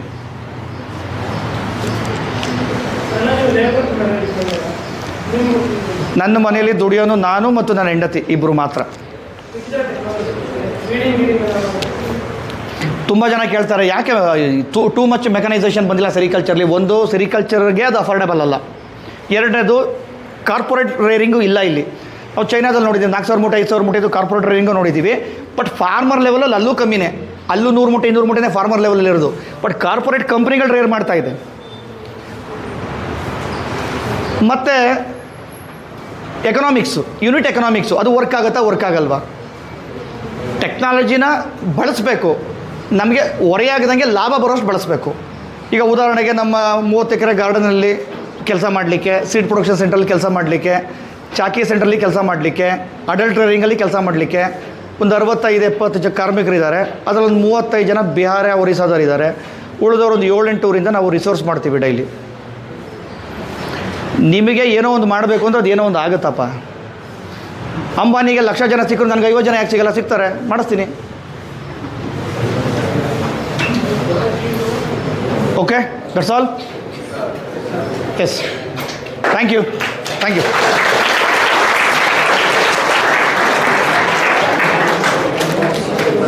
ನೀವ್ಯಾರೋ ನಂಗೊಂದು ಕ್ವಶನೇ ಕೇಳಿಲ್ಲಲ್ಲ. ನಂದು ಸಬ್ಜೆಕ್ಟೇ ಇವತ್ತು CRC ಎಂಟರ್ಪ್ರಿನರ್ಶಿಪ್ ಅಲ್ವಾ? ನಾನು ಅದ್ರ ಬಗ್ಗೆ ಏನು ಮಾತಾಡಲೇ ಇಲ್ಲಲ್ಲ, ಹೌದಾನೆ? ಓಕೆ, ಈಗ ನಾವು ಸೀಡ್ ಪ್ರೊಡಕ್ಷನ್ ಸೆಂಟರ್ನ ಹೆಂಗೆ ನಡೆಸ್ತೀವಿ? ಸೀಡಲ್ಲಿ ಈಗ ಕಮರ್ಷಿಯಲಿ ನಾವು 2 ವೆರೈಟಿಗಳನ್ನ ಬಳಸ್ತೀವಿ. ಒಂದು ಡಬಲ್ ಹೈಬ್ರಿಡ್ ಬೈವಲ್ಟನ್ ವೆರೈಟಿನ ಬಳಸ್ತೀವಿ. ಹೌದಾ? ಗೊತ್ತಾ ನಿಮಗೆ? You know the bivoltine or multivoltine? What is the meaning of multivoltine? What is the meaning of bivoltine? ಹೇಳಿ ಬ್ರೋ. ನೀನು ಹೇಳ್ತಾ ಇರೋದು ಕರೆಕ್ಟಾಗಿದೆ, ಅದನ್ನೇ ಕರೆಕ್ಟಾಗಿ ಫುಲ್ ಹೇಳು. ಪರವಾಗಿಲ್ಲ, ಕನ್ನಡದಲ್ಲೇ ಹೇಳೋಣ. ಅಂದರೆ ನೈಸರ್ಗಿಕವಾಗಿ ಆ ತಳಿ ವರ್ಷದಲ್ಲಿ 2 ಸಲ ಮಾತ್ರ ಮೊಟ್ಟೆ ಇಡುತ್ತೆ, 2 ಸಲ ಮಾತ್ರ ಸಂತಾನೋತ್ಪತ್ತಿ ಮಾಡುತ್ತೆ. That is ಬೈವಲ್ಟನ್. ಮಲ್ಟಿವೋಲ್ಟೇನು ವರ್ಷದ 365 ದಿನ ಎಲ್ಲ ಕಾಲದಲ್ಲೂ ಅದು ಮೊಟ್ಟೆ ಇಡುತ್ತೆ, ಅದಕ್ಕೆ ಆ ಶಕ್ತಿ ಇದೆ. ಈ ಬೈವಲ್ಟನ್ನು ಬೇಸಿಕಲಿ ಭಾರತದಲ್ಲಿ ಇರಲಿಲ್ಲ ಪ್ರಾರಂಭದಲ್ಲಿ. ಇದನ್ನು ಚೈನಾ ಮತ್ತು ಜಪಾನ್ ಇಂದ ತಂದು ವಿಜ್ಞಾನಿಗಳು ತಳಿನ ಜನರೇಟ್ ಮಾಡಿ ಈಗ ಕಮರ್ಷಿಯಲಿ ಮಾರ್ಕೆಟಲ್ಲಿ ಡಬಲ್ ಹೈಬ್ರಿಡ್ಸ್ ಅಂದರೆ ಗೊತ್ತಾ? ಸಿಂಗಲ್ ಹೈಬ್ರಿಡ್ಸ್ ಅಂದರೆ ಗೊತ್ತಾ ನಿಮಗೆ? What is the meaning of double hybrid? What is the meaning of single hybrid? ಹೇಳಿ. ಸಿಂಗಲ್ ಹೈಬ್ರಿಡ್ ಅಂದ್ರೆ ಬೈವೋಲ್ಟೈನ್. ಡಬಲ್ ಹೈಬ್ರಿಡ್ ಅಂದ್ರೆ ಬೈವೋಲ್ಟೈನ್ ಮಧ್ಯ ಆಗಿರೋದು, ಇನ್ನೊಂದು ಬೈವೋಲ್ಟೈನ್ ಮಧ್ಯ ಆಗಿರೋದು. Very good, correct. So double ಹೈಬ್ರಿಡ್ನ ಯಾಕೆ ಬಳಸ್ತಾ ಇದ್ದೀವಿ? ಸಿಂಗಲ್ ಹೈಬ್ರಿಡ್ ಬದಲು ಡಬಲ್ ಹೈಬ್ರಿಡ್ ಯಾಕೆ ಬಳಸ್ತಾ ಇದ್ದೀವಿ ಹೇಳಿ?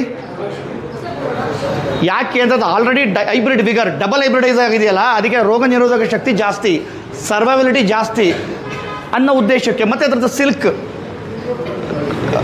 ಫಿಲಮೆಂಟ್ ಲೆಂತ್ ಜಾಸ್ತಿ ಅನ್ನೋ ಉದ್ದೇಶಕ್ಕೆ ಬಳಸ್ತಾ ಇದ್ದೀವಿ. ಓಕೆ, ಈಗ ಬೈವಲ್ಟನ್ ಗ್ರೈನೇಜ್ನ ಸೆಟ್ ಮಾಡಬೇಕು ಅಂದರೆ ಉದಾಹರಣೆಗೆ ಇಲ್ಲಿ ಕೇಳ್ರಯ್ಯ, ಉದಾಹರಣೆಗೆ ನಾನು 2 ಲಕ್ಷ ಮೊಟ್ಟೆ ಮಾಡಬೇಕಪ್ಪ, ನನಗೆ 2 ಲಕ್ಷ ಮೊಟ್ಟೆ ಬೇಕು. 1 ಲಕ್ಷ ನನಗೆ ಬೇಕು, ಒಂದು 70-80 ಸಾವಿರ ನಾನು ಮಾರ್ತೀನಿ. 2 ಲಕ್ಷ ಮೊಟ್ಟೆ ಬೇಕು. ನಾವು ಒಂದು ಸ್ವಲ್ಪ ಕ್ಯಾಲ್ಕುಲೇಟ್ ಮಾಡೋಣ. ಈಗ ನಮ್ಮ ಮಂಜುನಾಥ್ ಸರ್ ಕೋಟಿಗಟ್ಟಲ್ಲಿ ಮಾತಾಡೋರೆ, ನಾವು ಸ್ವಲ್ಪ ಕೋಟಿಲಿ ಮಾತಾಡೋಣ. ಈಗ 2 ಲಕ್ಷ ಮೊಟ್ಟೆ ಬೇಕು. ಓಕೆ, 1 kg ಬಿತ್ತನೆಗೂಡು ಅಂದರೆ ಡಬಲ್ ಹೈಬ್ರಿಡ್ ಬೈವಲ್ಟನ್ಗೆ ನಾವು 2 ತಳಿಗಳನ್ನ ಬಳಸ್ತೀವಿ, FC1, FC2. ಈ FC1 CSR 6 × TSR 27 ಈ ಥರ, ಅದು ನಿಮ್ಗೆ ಗೊತ್ತೇ ಇದೆ ಆಯಿತಾ? ರೈತನಿಗೆ ನಾನು ನೋಡಪ್ಪ, ನನಗೆ 1,300 ರೂಪಾಯಿ, ಈಗ ಸೆಂಟ್ರಲ್ ಸಿಲ್ಕ್ ಬೋರ್ಡ್ ಫಿಕ್ಸ್ ಮಾಡೋ ರೇಟು ಪರ್ kg 1,300 ರೂಪಾಯಿ ಕೊಡ್ತೀನಪ್ಪ. ಈ ಥರ ಪ್ಯೂಪೇಷನ್, ಯಾವ ಥರ ಪ್ಯೂಪೇಷನ್? 100ರಲ್ಲಿ 95 to 96% ಪ್ಯೂಪೇಷನ್ ಇದ್ದರೆ 1,300 ರೂಪಾಯಿ ಕೊಡ್ತೀನಿ, ಅಥವಾ 90 to 91% ಪ್ಯೂಪೇಷನ್ ಇದ್ದರೆ 1,100 ರೂಪಾಯಿ ಕೊಡ್ತೀನಿ. 85% ಒಳಗಿದ್ರೆ ನಾನು ಅದನ್ನು ತಗೊಳ್ಳಲ್ಲಪ್ಪ, ರಿಜೆಕ್ಟ್ ಮಾಡ್ತೀನಿ. ಆ ಥರದೊಂದು ಕಾಂಟ್ರಾಕ್ಟ್ ಮಾಡ್ಕೊಂಡಿರ್ತೀವಿ. ಇದಕ್ಕೆ ಕರೀತಾರೆ ASR, adopted seed rearers contract. ಆಯ್ತಾ? ನಾನೊಬ್ಬ ಫಾರ್ಮರ್ ಹತ್ರ ಮಾಡ್ಕೊಂಡಿದ್ದೀನಿ. ಏನು ನಿಮ್ಮ ಹೆಸರು? ನೀವೇ ಮೇಡಮ್? ರೋಶಿನಿ ಅವ್ರ ಹತ್ರ ಕಾಂಟ್ರಾಕ್ಟ್ ಮಾಡ್ಕೊಂಡಿದ್ದೀನಿ. ನಾನು ಸೀಡ್ ಪ್ರೊಡಕ್ಷನ್ ಮಾಡೋಕ್ಕಿಂತ ಮೊದಲು ಸೀಡ್ ಪ್ರೊಡಕ್ಷನ್ನು ಹೆಂಗೆ ನಡೆಯುತ್ತೆ? ಮಲ್ಟಿ ವೋಲ್ಟನ್ನು ಇವತ್ತು ಮೊಟ್ಟೆ ಇಟ್ಟರೆ ಚಿಟ್ಟೆ 10 ದಿವಸದಲ್ಲಿ ಅದು ಚಾಕಿ ಆಗುತ್ತೆ. ಹೌದಾ? ಡಿಪೆಂಡ್ ಅಪಾನ್ ನನ್ನ ಟೆಂಪರೇಚರ್, ಹ್ಯೂಮಿಡಿಟಿ, 1 ದಿನ ಹಿಂದೆ ಮುಂದೆ ಚಾಕಿ ಆಗುತ್ತೆ. ರೈಟ್? ಬೈವಲ್ಟನ್ ಹೆಂಗಾಗುತ್ತೆ? ಯಾಕಂದ್ರೆ ನೀವೇ ಹೇಳಿದ್ರಲ್ಲ, ಬೈವಲ್ಟನ್ ವರ್ಷದಲ್ಲಿ 2 ಸಲ ಅದು ಚಾಕಿ ಆಗೋದು. ರೈಟ್? ಹೆಂಗಾಗುತ್ತೆ ಅದು ಚಾಕಿ? ಈಗ ನಾವು ಬೈವಲ್ಟನ್ 365 ದಿನ ವರ್ಷ ಪೂರ್ತಿ ಬಳಸ್ತೀವಲ್ರಪ್ಪ, ಅದು ಹೆಂಗೆ ಚಾಕಿ ಆಗುತ್ತೆ? Okay, yes okay. ಬಟ್ 99% ನಾವು ಆಸಿಡ್ ಟ್ರೀಟ್ ಮಾಡ್ತಾ ಇಲ್ಲ. ಕೋಲ್ಡ್ ರೂಮ್ ಕನ್ಸೈನ್ಮೆಂಟ್ ಮಾಡ್ತಾ ಇದ್ದೀವಿ. ವಿಜ್ಞಾನಿಗಳು ಪ್ರಕೃತಿನ ಅಧ್ಯಯನ ಮಾಡಿ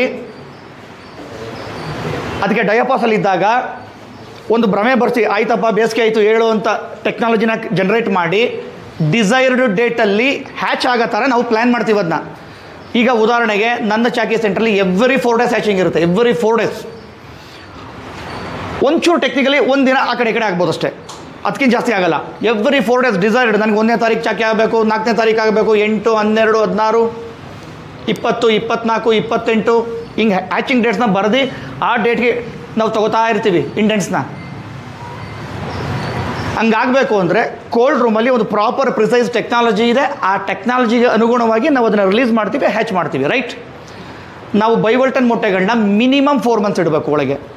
ಅದಕ್ಕೆ ಮಿಮಿಕ್ ಮಾಡಿ ಅದಕ್ಕೆ ಹ್ಯಾಚ್ ಮಾಡಿಸೋಕ್ಕೆ ಮಿನಿಮಮ್ 4 months ಇಡಬೇಕು, ಮ್ಯಾಕ್ಸಿಮಮ್ 6 months ಇಡಬೇಕು. 10 month ಶೆಡ್ಯೂಲ್ಸು ಇದೆ, ಬಟ್ 10 month ಶೆಡ್ಯೂಲ್ಸ್ನ ಪ್ರಾಕ್ಟಿಕಲಿ ನಾವು ಯಾರೂ ಬಳಸ್ತಾ ಇಲ್ಲ, ಇನ್ ಜನರಲ್ ಬಳಸ್ತಾ ಇಲ್ಲ. ಸುಮ್ಮನೆ ನಾವು ಆ್ಯನ್ ಆ್ಯಂಡ್ ಆವರೇಜು ಈ 4 ತಿಂಗಳು ಮತ್ತು 6 ತಿಂಗಳನ್ನ 6 ತಿಂಗಳು ಅಂತ ಇಟ್ಕೊಳ್ಳೋಣ. ಅಂದರೆ ನಾನು ಇವತ್ತು ಹ್ಯಾಚ್ ಮಾಡಬೇಕು ಅಂದರೆ 6 ತಿಂಗಳಿಂದನೇ ನನ್ನ ಕೋಲ್ಡ್ ರೂಮಲ್ಲಿ ಆ ಮೊಟ್ಟೆ ಇರಬೇಕು. 6 ತಿಂಗಳಿಂದ ಆ ಕೋಲ್ಡ್ ರೂಮಲ್ಲಿ ಆ ಮೊಟ್ಟೆ ಇರಬೇಕು ಅಂದರೆ ಆ ಫಾರ್ಮರು ಕನಿಷ್ಠ 1 ತಿಂಗಳಿಂದ ಅವ್ನು ಚಾಕಿ ಮಾಡಿರಬೇಕು, 7 ತಿಂಗಳಿಂದ, ಹೌದಾ? ಚಾಕಿ ಮಾಡಿರಬೇಕು. ಆ 1ನೇ ತಾರೀಕು ಅವನಿಗೆ ಚಾಕಿ ಆಗಬೇಕು ಅಂದರೆ ಅವ್ನು 15 ದಿವಸದ ಮೊದಲೇ ಸೆಂಟ್ರಲ್ ಸಿಲ್ಕ್ ಬೋರ್ಡ್ಗೋ ಅಥವಾ ಯಾರಿಗೋ ಅವ್ನ ಮೊಟ್ಟೆಗಳಿಗೆ ಆರ್ಡ್ರ್ ಮಾಡಿರಬೇಕು. ಯಾಕೆ ಅಂದರೆ ಡಿಪೆಂಡ್ ಅಪಾನ್ ದಿ ಶೆಡ್ಯೂಲು 4 ತಿಂಗಳು ಅಥವಾ 6 ತಿಂಗಳು ಅದು 11ನೇ ದಿನಕ್ಕೆ ಅಥವಾ 13ನೇ ದಿನಕ್ಕೆ ಹ್ಯಾಚ್ ಆಗುತ್ತೆ. ಇಷ್ಟು ಪ್ರಿಸೈಸ್ ಪ್ಲ್ಯಾನ್ ಆದಮೇಲೆ ಅವನು ಕಕ್ಕುಂದ ನನ್ನ ಚಾಕಿ ಸೆಂಟರ್ ಗ್ರೈನೇಜ್ಗೆ ತಂದು ಕೊಡ್ತಾನೆ, ನನ್ನ ಸೀಡ್ ಪ್ರೊಡಕ್ಷನ್ ಸೆಂಟರ್ ತಂದು ಕೊಡ್ತಾನೆ. ನಾವು ಆ ಪ್ಯೂಪೇಷನ್ ಆಧಾರದ ಮೇಲೆ ಅದನ್ನು ಅವನಿಗೆ ಪ್ರೈಸ್ನ ಫಿಕ್ಸ್ ಮಾಡಿ ಸೆಕ್ಸ್ ಸೆಪ್ರೇಷನ್, ಸೆಕ್ಸ್ ಮಾರ್ಕ್ನ ನೋಡಿ ನುರಿತ ತಜ್ಞರ ಕಣ್ಣುಗಳಿಂದ. ಜನರಲಿ ಹೆಣ್ಮಕ್ಳು ಚೆನ್ನಾಗಿ ಮಾಡ್ತಾರೆ, ಅವ್ರ ಕಣ್ಣು ತುಂಬ ನೀಟಾಗಿರುತ್ತೆ. ಎಂಗೇಜ್, ಇದು ಸೈಂಟಿಫಿಕ್ಕಾಗಿ ಜಾಪನೀಸ್ ಹೇಳೋ ಶಬ್ದಗಳು. ನೀಟಾಗಿರೋ ಬೆಳಕಲ್ಲಿ ಕರೆಕ್ಟಾಗಿ ನೋಡಿ ಟ್ರೂ ಹೈಬ್ರಿಡ್ ಆಗಬೇಕು, ಸೆಲ್ಫ್ ಆಗಬಾರ್ದು ಅಂದರೆ FC1 FC2 ಮೇಲು ಫಿಮೇಲು, FC1 ಮೇಲು ಫಿಮೇಲ್ನ ಸೆಪ್ರೇಟ್ ಮಾಡ್ತೀವಿ. ಆ ನಂತರ FC1 ಮೇಲು, FC2 female, FC2 female, FC1 ಮೇಲ್, ರೆಸಿಪ್ರೋಕಲ್ ಹೈಬ್ರಿಡ್ಗಳನ್ನ ಮಾಡ್ತೀವಿ. ಯಾಕೆ ರೆಸಿಪ್ರೋಕಲ್ ಹೈಬ್ರಿಡ್ ಮಾಡ್ತೀವಿ? It's a very expensive product, costly component, ಇದನ್ನು ವೇಸ್ಟ್ ಮಾಡೋಂಗಿಲ್ಲ. ನಮ್ಗೆ ಹೈಬ್ರಿಡ್ಡು ಎರಡರಲ್ಲೂ ಕ್ವಾಲಿಟಿ ಡಿಫ್ರೆನ್ಸ್ ಇದೆಯಾ? ವಿಜ್ಞಾನಿಗಳ ಪ್ರಕಾರ ದೊಡ್ಡ ಡಿಫ್ರೆನ್ಸ್ ಇಲ್ಲ, ಮೈನರ್, ಎರಡೂ ಚೆನ್ನಾಗಿ ಬರುತ್ತೆ. ಸೀಡ್ ಪ್ರೊಡಕ್ಷನ್ ಮಾಡ್ತೀವಿ. 1 kgಲಿ ಎಷ್ಟು ಮೊಟ್ಟೆ ಮಾಡ್ಬೋದು ನಿಮ್ಮ ಅಂದಾಜು? ಎನಿಬಡಿ? 1 kgಲಿ ಆ್ಯನ್ ಆ್ಯಂಡ್ ಅವರೇಜ್ ಎಷ್ಟು ಗೂಡು ಇರುತ್ತೆ?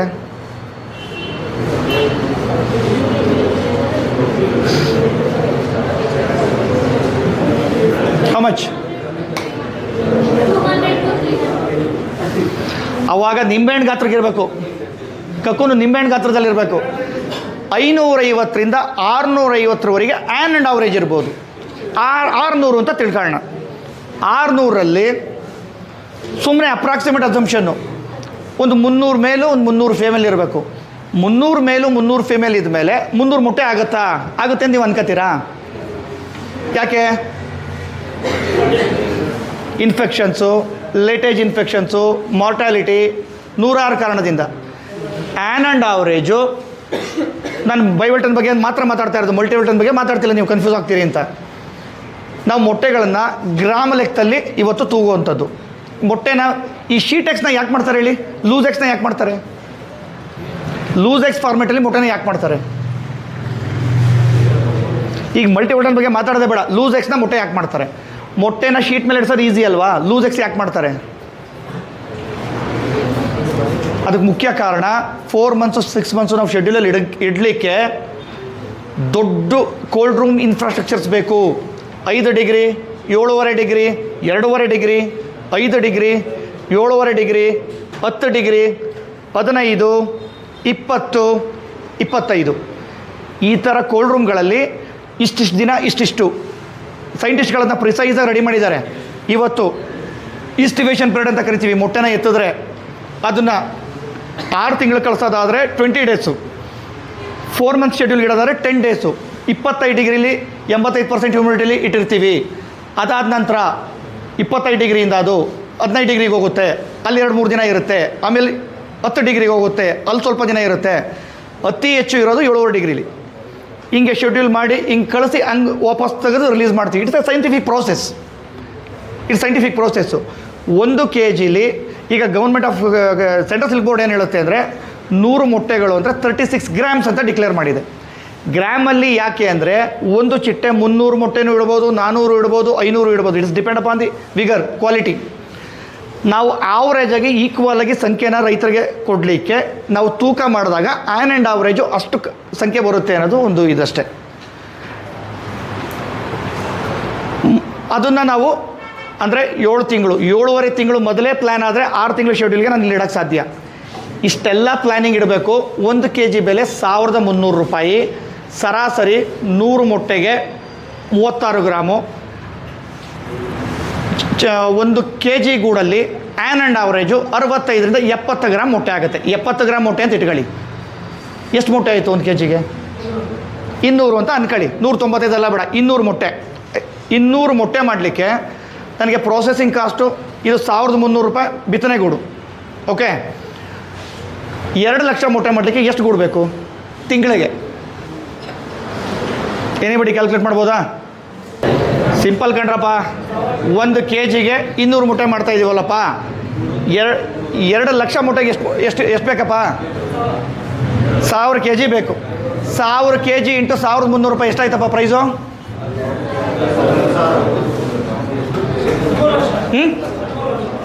13 ಲಕ್ಷ ಆಯಿತಾ? 13 ಲಕ್ಷ ಆಯಿತು. ಅದು 1 ತಿಂಗಳಿಗೆ. ನಾನು 6 ತಿಂಗಳು ಒಳಗಿಡಬೇಕಲ್ಲ, ಇಂಟು 6 ತಿಂಗಳು ಮಾಡು.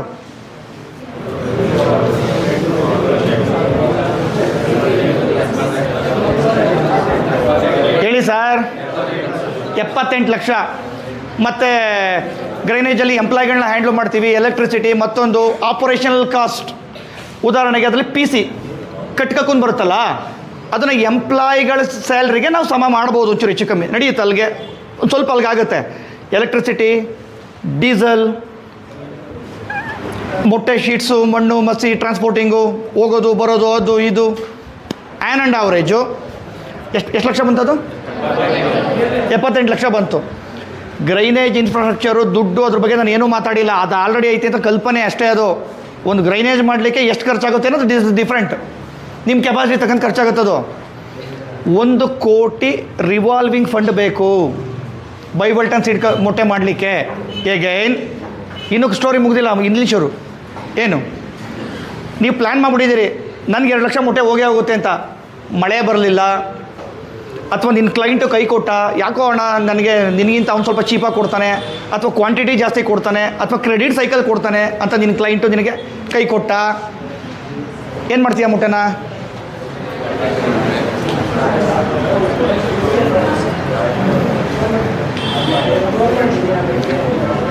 ನಾನು ನಿಮ್ಮ ಉತ್ಸಾಹದ ಬಲೂನನ್ನು ಆರಿಸ್ತಾನೇ ಇಲ್ಲ. ಆವಾಗ ಚುತ್ತಾನೆ, ಇವನು ಎಲ್ಲ ಹೇಳ್ಬಿಟ್ಟು ಹಿಂಗೆ ಮಾಡ್ತಾನೆ ಅಂತ ಬೈತಾ ಇರ್ತೀರಿ ನೀವು. That is the entrepreneurship, that is the challenge. ಎಲ್ಲರೂ ಎಲ್ಲದರಲ್ಲೂ ಸಕ್ಸಸ್ ಆಗೋಕ್ಕಾಗಲ್ಲ. ನಿಮ್ಮ ಕೇಪಬಿಲಿಟಿ ಏನು, ನಿಮ್ಮ ಕೆಪಾಸಿಟಿ ಏನು, ನೀವು ಹಂಗೆ ಮಾಡ್ಬೇಕು. ಅದಕ್ಕೆ ಯಾವ ಟೆಕ್ಸ್ಟ್ ಬುಕ್ಕಲ್ಲೂ ಬರೋದಿಲ್ಲ. ಇದೊಂದು ರೂಲ್ ಹೇಳ್ತೀನಿ, ನೀವು ಯಾವುದೋ ಒಂದು ಬಿಸ್ನೆಸ್ ಮಾಡ್ತೀರಿ, ಪ್ಲ್ಯಾನ್ ನಂಬರ್ A ಗೆಲ್ಲೇಬೇಕು ಅಂತ ಎಲ್ರಿಗೂ ಆಸೆ ಇರುತ್ತೆ. By mistake plan number B ಸೋತ್ರೆ ಏನಾಗುತ್ತೆ? ಅದನ್ನು ಅಫೋರ್ಡ್ ಮಾಡೋಕ್ಕಾದರೆ ಆ ಬಿಸ್ನೆಸ್ ಮಾಡ್ಬೇಕು ನೀವು, ಇಲ್ದಾರೆ ಮಾಡಬಾರ್ದು. It's very important. Sir please. ನಿಮ್ಮ CRC-ನಲ್ಲೇ ಎವ್ರಿ 4th ಡೇ ಬ್ರಷಿಂಗ್ ಇರುತ್ತೆ ಅಂತ. ಈಗ ನಂಬರ್ ಆಫ್ ರೂಮ್ಸ್, ಬೇರೆ ಬೇರೆ ರೂಮ್ಸ್, ಸಿಕ್ಕಾಬಿಟ್ಟೆ ರೂಮ್ಸು, ಒಂದು 15,000 ಚದರಡಿ. ಓಕೆ, ಇದು ಲೀವ್ಸ್ ಹೇಗೆ ಮಾಡ್ತೀರಿ? ಫ್ಲ್ಯಾಟ್ಸ್ ಎಲ್ಲದಕ್ಕೂ ಸೆಪರೇಟ್. ಫಸ್ಟ್ ಡೇ ಆಗಿರೋದಕ್ಕೆ ಬೇರೆ, 4th ಡೇ ಆಗೋದಕ್ಕೆ ಬೇರೆ. ಈಗ ಬಿಗಿನಿಂಗ್ ಈಗ ನಮ್ಮದು G2 ತಳಿ, ಅದು ಆಲ್ಮೋಸ್ಟ್ 35 to 40 ಡೇಸಲ್ಲಿ ನಾವು ಹಾರ್ವೆಸ್ಟ್ ಮಾಡ್ತೀವಿ. ಅದು ಆಲ್ಮೋಸ್ಟ್ ಮೇಲಿಂದ ಕೆಳವರಿಗೆ ಚಾಕಿಗೆ ಚೆನ್ನಾಗಾಗುತ್ತೆ. ಕ್ವಾಲಿಟಿ ಲೀಫಲ್ಲಿ ಏನೋ ಡಿಫ್ರೆನ್ಸ್ ನಿಮ್ಗೊಂದು ಹೇಳ, ಫಾರ್ಮರು ಗಮನ ಇಟ್ಟು 4 ಎಲೆನೇ ಹಾಕಿ ಮಾಡಿದ್ರೆ ಅದು ಮಗನಿಗೆ ಮನೇಲಿ ತುಪ್ಪ ಬೆಳೆಸ್ದಂಗೆ. ನಮ್ಮದು ರೆಸಿಡೆನ್ಷಿಯಲ್, ಐ5 ರೆಸಿಡೆನ್ಷಿಯಲ್ ಸ್ಕೂಲ್, ಅಷ್ಟು ಡಿಫ್ರೆನ್ಸ್ ಇರುತ್ತೆ ಸರ್. ಸೊ ಅದರಿಂದ ಎಲ್ಲಿಂದ ಶುರು ಮಾಡ್ತೀರಿ? 1 ಎಕರೆ ಸೆರಿಕಲ್ಚರಿಂದ ಶುರು ಮಾಡ್ತೀರಾ? ಮಾಡಿ. 2 ಎಕರೆ ಸೆರಿಕಲ್ಚರಿಂದ ಮಾಡ್ತೀರಾ? ಮಾಡಿ. ಫ್ರೆಂಡ್ಸ್ ಎಲ್ಲ ಸರ್ 15-20 ಎಕರೆ ಲೀಸ್ ಗಿಟ್ ಮಾಡ್ತೀರಾ? ಮಾಡಿ. ಒಂದು ಸಣ್ಣ ಚಾಕಿ ಸೆಂಟರ್ ನಡೆಸ್ತೀರಾ? ನಡೆಸಿ. ಅದಾದಮೇಲೆ ನನಗೆ ಶಕ್ತಿ ಇದೆ, 4-5 ಜನ ಸೇರಿ ಮೊಟ್ಟೆ ಮಾಡ್ತೀರಾ? ಮಾಡಿ. ಅಥವಾ ನೀವು ಫಾರ್ಮರ್ಗಳನ್ನ ಟೈಅಪ್ ಮಾಡ್ಕೊಂಡು ಒಂದು 300-400 ಜನ ಫಾರ್ಮರ್ಸ್ನ ಇಟ್ಕೊಂಡು ಕಕೂನ್ಸ್ನೆಲ್ಲ ಅವ್ರಿಗೆ ಥರ್ಡ್ ಮೌಂಡ್ನ ಕೊಟ್ಟು ಕಕೂನ್ ಕಲೆಕ್ಟ್ ಮಾಡಿ ARM ಮಾಡ್ತೀರಾ ಮಾಡಿ. ಬಿಸ್ನೆಸ್ಸು ಒಂದು ಟೀಮ್ ವರ್ಕು. ಸೋಲೋ ಎಂಟ್ರಪ್ರಿನರ್ ಅನ್ನೋದು ಒಂದು ಸುಳ್ಳು ಶಬ್ದ. ಸೋಲೋ ಎಂಟ್ರಪ್ರಿನರ್ ಅರ್ಥ ಸೋಲೋದು ಅಂತ ಅಷ್ಟೇ.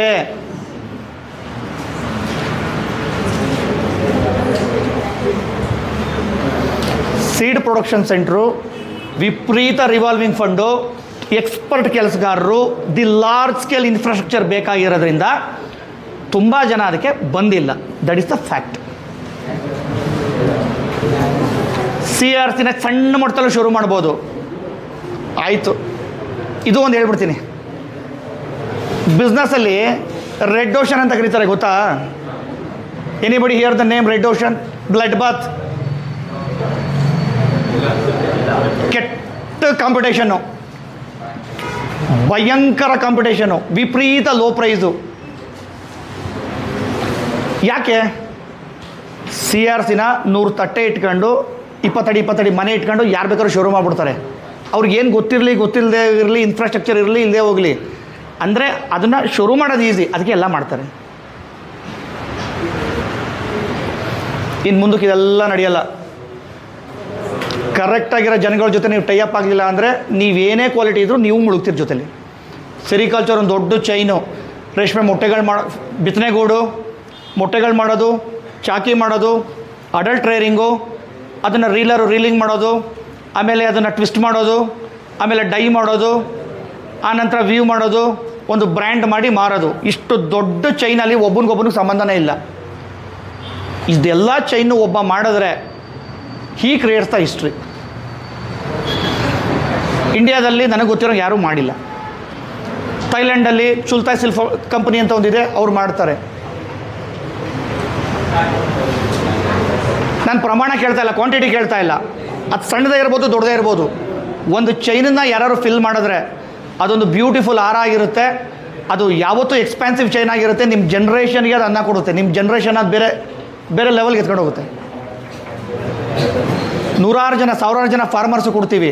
ನಮ್ಮಿಂದ ಸಮಸ್ಯೆ ಆದರೆ ದೊಡ್ಡ ಶಾಪ ಅದು. ಅವ್ರ ಮನೆಯೆಲ್ಲ ಹಾಳಾಗೋಗುತ್ತೆ. It is a social responsible entrepreneurship ಇದು. ಅರ್ಥ ಆಯ್ತಲ್ಲ?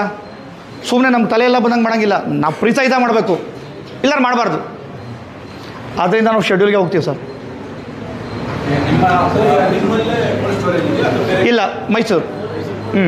ನಮಗೆ ಸೆಂಟ್ರಲ್ ಸಿಲ್ಕ್ ಬೋರ್ಡ್ ಅವರು ಫ್ರೀ ಆಫ್ ಕಾಸ್ಟಲ್ಲಿ ಕೋಲ್ಡ್ ಸ್ಟೋರೇಜ್ನ ಬಳಸ್ಕೊಳ್ಳೋಕ್ಕೆ ಅನುಮತಿ ಕೊಟ್ಟಿದ್ದಾರೆ. ಯಾಕೆ ಅಂದರೆ ಎಗೈನ್ ಕೋಲ್ಡ್ ರೂಮು ಒಂದು ಆನೆ.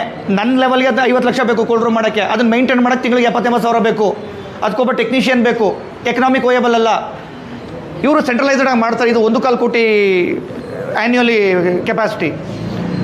ಅದೇ ರೀಲಿಂಗ್ ಸೆಕ್ಟ್ರಲ್ಲಿ ಕೊಟ್ಟಂಗೆ ಇದೊಂದು ಇದು ಕೊಟ್ಟಿದ್ದಾರೆ, ನೀವು ಬಂದು ಬಳಸಿ ಅಂತ. ಇಲ್ಲಾರ ಕಷ್ಟ ಮಾಡೋದು.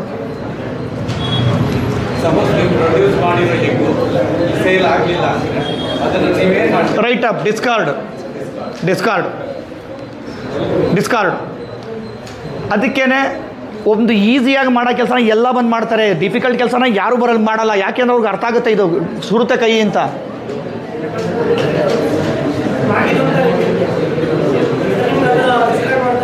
ಬರುತ್ತೆ. ನಾವು ಏನೇ ಪ್ಲ್ಯಾನ್ ಮಾಡೋದು ನಮ್ಮ ಪ್ಲ್ಯಾನ್ ಥರ ಮಳೆ ಬರಲ್ಲ, ನಮ್ಮ ಪ್ಲ್ಯಾನ್ ಥರ ಇಂಡೆಂಟ್ಸ್ ಬರಲ್ಲ. ನಮ್ದು ಎಷ್ಟು ಅನ್ಸರ್ಟನ್ ಬಿಸ್ನೆಸ್ ಗೊತ್ತಾ? ನಾನು ಒಂದು 10,000 ಚಾಕಿನ ಎವ್ರಿ 4 ಡೇಸು ಬ್ರಷ್ ಮಾಡ್ತೀನಿ. 10,000ಕ್ಕೆ ನನಗೆ ಇಂಡೆಂಟೇ ಬಂದಿರಲ್ಲ. ನಾನು ಮಾಡಿರ್ತೀನಿ, ಬರುತ್ತೆ ಅನ್ನೋದು ನನ್ನ ಅಸಂಪ್ಷನ್ನು. ಯಾಕೆ ಅಂದರೆ ರೈತ ಏನು ಮೊದಲೇ ನಿನಗೆ ಇಂಡೆಂಟ್ ಹಾಕಲ್ಲ. ಯಾರಿಗೂ ಆ ಥರ ಪ್ರೊಫೆಷನಲ್ ಎಕ್ಸಲೆನ್ಸಿ ಇಲ್ಲ, ಎಥಿಕ್ಸ್ ಇಲ್ಲ. ಆಮೇಲೆ ಹೇಳಿದ ರೈತ ತಗೋತಾನೆ ಅಂತ ಏನು ಗ್ಯಾರಂಟಿ ಇಲ್ಲ. ಅವ್ನು ತಗೊಳ್ದೇನೆ ಇರ್ಬೋದು ಅದನ್ನ. ಸೋ ಮೆನಿ ಬೇಕಾದಷ್ಟು ಕಾರಣ ಇದೆ ಅದಕ್ಕೆ. ನಾನು ಈಗ ಏನು ಥಿಂಕ್ ಮಾಡ್ತಾ ಇದ್ದೀನಿ ಅಂದರೆ, ನನ್ನ ಕೈಲಿ ಏನು ಮಾಡೋಕ್ಕೆ ಸಾಧ್ಯ ಅದನ್ನು ಮಾತ್ರ ನಾನು ನಂಬ್ತೀನಿ. ನಿನ್ನನ್ನು ನಂಬಿ ಅದನ್ನು ನಾನು ಮಾಡ್ಬೋದು ಅಂದರೆ ನಾನು ಅದನ್ನು ನಂಬಲ್ಲ ಈಗ. ಅದಕ್ಕೆ ನಾನು ಏನು ಮಾಡ್ತಾ ಇದ್ದೀನಿ ಅಂದರೆ, ಇಡೀ ಜಗತ್ತಿನ ನಾಟ್ ಓನ್ಲಿ ಸೆರಿಕಲ್ಚರ್, ಯಾವುದೇ ಸೆಕ್ಟರಲ್ಲಿ ಹೈಯೆಸ್ಟ್ ಕಾಂಪ್ಲಿಕೇಟೆಡ್ ಅಂದರೆ ಸೇಲ್ ಮಾಡೋದು. ಆ ಸೇಲ್ಸ್ನೆಲ್ಲ ಕಟ್ ಆಫ್ ಮಾಡಿ, ಕಮ್ಮಿ ಸೇಲ್ ಮಾಡಿ ಬರೀ ಪ್ರೊಡಕ್ಷನ್ ಮೇಲೆ ಹೋಗೋದು. ಈ ಚೈನ್ ಹೇಳಿದ್ನಲ್ಲ, ಅವ್ನು ಎಲ್ಲೂ ಸೇಲ್ ಮಾಡಲ್ಲ, ಲಾಸ್ಟಲ್ಲಿ ಮಾತ್ರ ಸೇಲ್ ಮಾಡ್ತಾನೆ ಅವನು. ನೀವು ಎಷ್ಟು ಸೇಲ್ಸ್ ಚೈನ್ನ ಕಮ್ಮಿ ಮಾಡ್ಕೊತೀರಿ ನಿಮ್ಗೆ ಅಷ್ಟು ಸ್ಟ್ರೆಸ್ ಕಮ್ಮಿ. ಕೆಲಸ ಕಮ್ಮಿ ಅಲ್ಲ, ಸ್ಟ್ರೆಸ್ ಕಮ್ಮಿ. ಮಾಡಲೇಬೇಕು. ಮಾಡದೇ ಇರೋರು ಇವತ್ತು ನಾವು ರತನ್ ಟಾಟಾ ಅಂತ ಯಾಕೆ ಮಾತಾಡ್ತೀವಿ, ನಾರಾಯಣ ಮೂರ್ತಿ ಅಂತ ಯಾಕೆ ಮಾತಾಡ್ತೀವಿ, ಅಜೀಂ ಪ್ರೇಮ್ಜಿ ಅಂತ ಯಾಕೆ ಮಾತಾಡ್ತೀವಿ, ವಿಜಯ್ ಮಲ್ಯ ಅಂತ ಯಾಕೆ ಮಾತಾಡಲ್ಲ? It's very simple. It's very simple ಅಲ್ವಾ?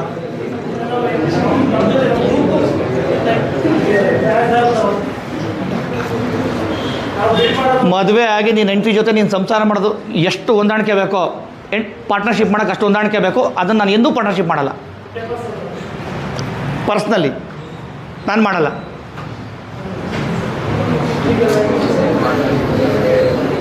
ಮಾಡ್ಬೋದು, ಎಲ್ರಿಗೂ ಸೇಮ್ ಕೇಪಬಿಲಿಟಿ ಇರಬೇಕು, ಎಲ್ರಿಗೂ ಸೇಮ್ ವಿಷನ್ ಇರಬೇಕು, ಒಂದೇ ಇರಬೇಕು. It's very difficult. ಸರ್ ಇನ್ನೊಂದು ಕ್ವಶನ್ ಸರ್, ಹುಡುಗರು ನೆಕ್ಸ್ಟ್ ಇಯರ್ ತುಂಬ ಗ್ರಾಜ್ಯುಯೇಟ್ಸ್ ಆಗ್ತಾರೆ. ಸಪೋಸ್ ಯಾವ್ದಾದ್ರು ಜಾಬ್ ಆಪರ್ಚುನಿಟೀಸ್ ನಿಮ್ಮ ಆರ್ಗನೈಸೇಷನಲ್ಲಿ ಬೇಕು ಅಂತ ನಾನೇನು ಹೇಳೋದು ಅಂದರೆ ಸರ್, ಸೆಲ್ಫ್ ಎಂಪ್ಲಾಯ್ಮೆಂಟ್ಗಳನ್ನೇ ಶುರು ಮಾಡಲಿ ಅವರು. ಫಸ್ಟ್ 1 ಎಕರೆಯಿಂದ ಶುರು ಮಾಡಲಿ, ಅದನ್ನು ವರ್ಲ್ಡ್ ಕ್ಲಾಸ್ ಮಾಡಲಿ. ಸರ್, ಸೆರಿಕಲ್ಚರ್ಲಿ ಸ್ಯಾಲ್ರಿ ಥರನೇ ದುಡ್ಡು ಬಂದ್ಬಿಡುತ್ತೆ ಇವ್ರಿಗೆ. 30-35 ಡೇಸಲ್ಲಿ ದುಡ್ಡು ಬಂದ್ಬಿಡುತ್ತೆ ಇವ್ರಿಗೆ. ಇವ್ರು ಎಲ್ಲೂ ಹುಡುಕ್ ಸಾಯೋ ಅವಶ್ಯಕತೆನೇ ಇಲ್ಲ. ನೀವು ನಾನು ಹಿಂಗೆ ಹೇಳ್ತೀನಿ ಅಂತ ಬೇಜಾರು ಮಾಡ್ಕೋಬೇಡಿ. ನಿಮ್ಮ ಪ್ಯಾಕೇಜ್ಗಳು ಕನ್ಸೆಲ್ಲ ಬಿಟ್ಬಿಡ್ರಪ್ಪ. ಆ ಥರ ಸ್ಯಾಲ್ರಿ ಕೆಲಸಗಳು ನಿಮಗೆ ಸಿಗೋದೇ ಇಲ್ಲ. ಸುಮ್ಮನೆ ಏನನ್ನ ಮಾಡಬೇಕು ಅನ್ನೋದನ್ನ ಯೋಚನೆ ಮಾಡಿ. 90% ಫಾರ್ಮರ್ ಬ್ಯಾಕ್ಗ್ರೌಂಡ್ ಮಕ್ಳು ಇರ್ತಾರೆ ಇಲ್ಲಿ. ಸೆರಿಕಲ್ಚರ್ ಶುರು ಮಾಡಿ, ಎಕೋಸಿಸ್ಟಮ್ ನೋಡಿ, ಸುತ್ತ ಪೆಸ್ಟಿಸೈಡ್ ಹೊಡಿತಾರ ಇಲ್ವಾ, ಸಮಸ್ಯೆ ಇಲ್ವಾ, ಶುರು ಮಾಡಿ. ಅದನ್ನು ನಿಮ್ಮ ಮನೇಲಿ ಆಲ್ರೆಡಿ ಮಾಡ್ತಾ ಇರ್ತಾರಲ್ಲ, ಅವ್ರನ್ನ ಅಪ್ಸ್ಕೇಲ್ ಮಾಡಿ. ಹಂತಂತವಾಗಿ ನಾಟ್ ಓನ್ಲಿ ಸೆರಿಕಲ್ಚರ್, ಏನು ಬೇಕಾದ್ರೂ ಮಾಡಿ. ಪ್ರತಿಯೊಂದನ್ನು ಸ್ಟೆಪ್ ಬೈ ಸ್ಟೆಪ್ ಮಾಡಬೇಕು. ನಮ್ಮದು 2.5 ಎಕರೆನ 30 ಎಕರೆ ಮಾಡಿದ್ದು ಸ್ಟೆಪ್ ಬೈ ಸ್ಟೆಪ್ಪೇನೆ. ನಾವು ನಮ್ಮ ಜಮೀನಿಂದ ನಾನು ಹೇಳ್ತಾ ಇರೋದು, ಲೀಸ್ ಲ್ಯಾಂಡ್ ಅಲ್ಲ.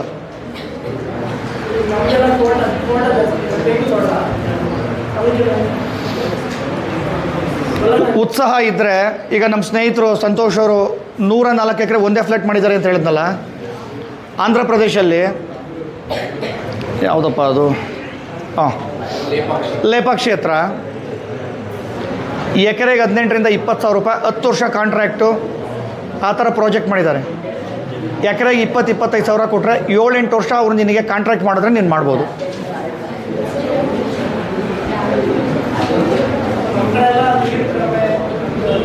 ಎಲ್ಲಿ? ಚಂದ್ರಾಪುರದಲ್ಲಿ ನೀರು ಕಮ್ಮಿ. ಇನ್ನು ರಾಯಚೂರು ಬಳ್ಳಾರಿ ಅವ್ರಿಗೆ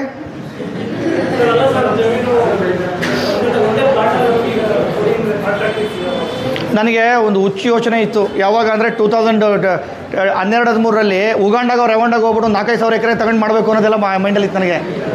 ರೈಟ್, ಸೀರಿಯಸ್. ಆಮೇಲೆ ನನಗೆ ಅನಿಸಿದ್ದೇನು ಅಂದರೆ ಅಲ್ಲಿ ವಿಪರೀತ ಟೆರರಿಸ್ಟ್ಗಳ ಕಾಟ, ಸುಮ್ಮನೆ ಎಲ್ಲ ಹೆರಾಜ್ ಮಾಡ್ತಾನೆ ಬಿಟ್ಟು. ಆಮೇಲೆ ಇನ್ನೊಂದು ಯೋಚನೆ ಬಂತು. ಏನು ಯೋಚನೆ? ಉತ್ತರ ಕರ್ನಾಟಕ ಹೋಗ್ಬಿಡೋಣ, ಒಂದು 150-200 ಎಕರೆ ಸಿಗುತ್ತಲ್ಲ, ಅಲ್ಲಿ ಮಾಡೋಣ ಅಂತ. ನಾನು ಓಮ್ ಸಿಕ್ಕು ಏನಾದ್ರು ಮಾಡೋಣ, ಸಂಗಾಪುರದಲ್ಲೇ ಮಾಡೋಣಪ್ಪ, ಸುಮ್ಮನೆ ಅದೇ ಅಷ್ಟೇ.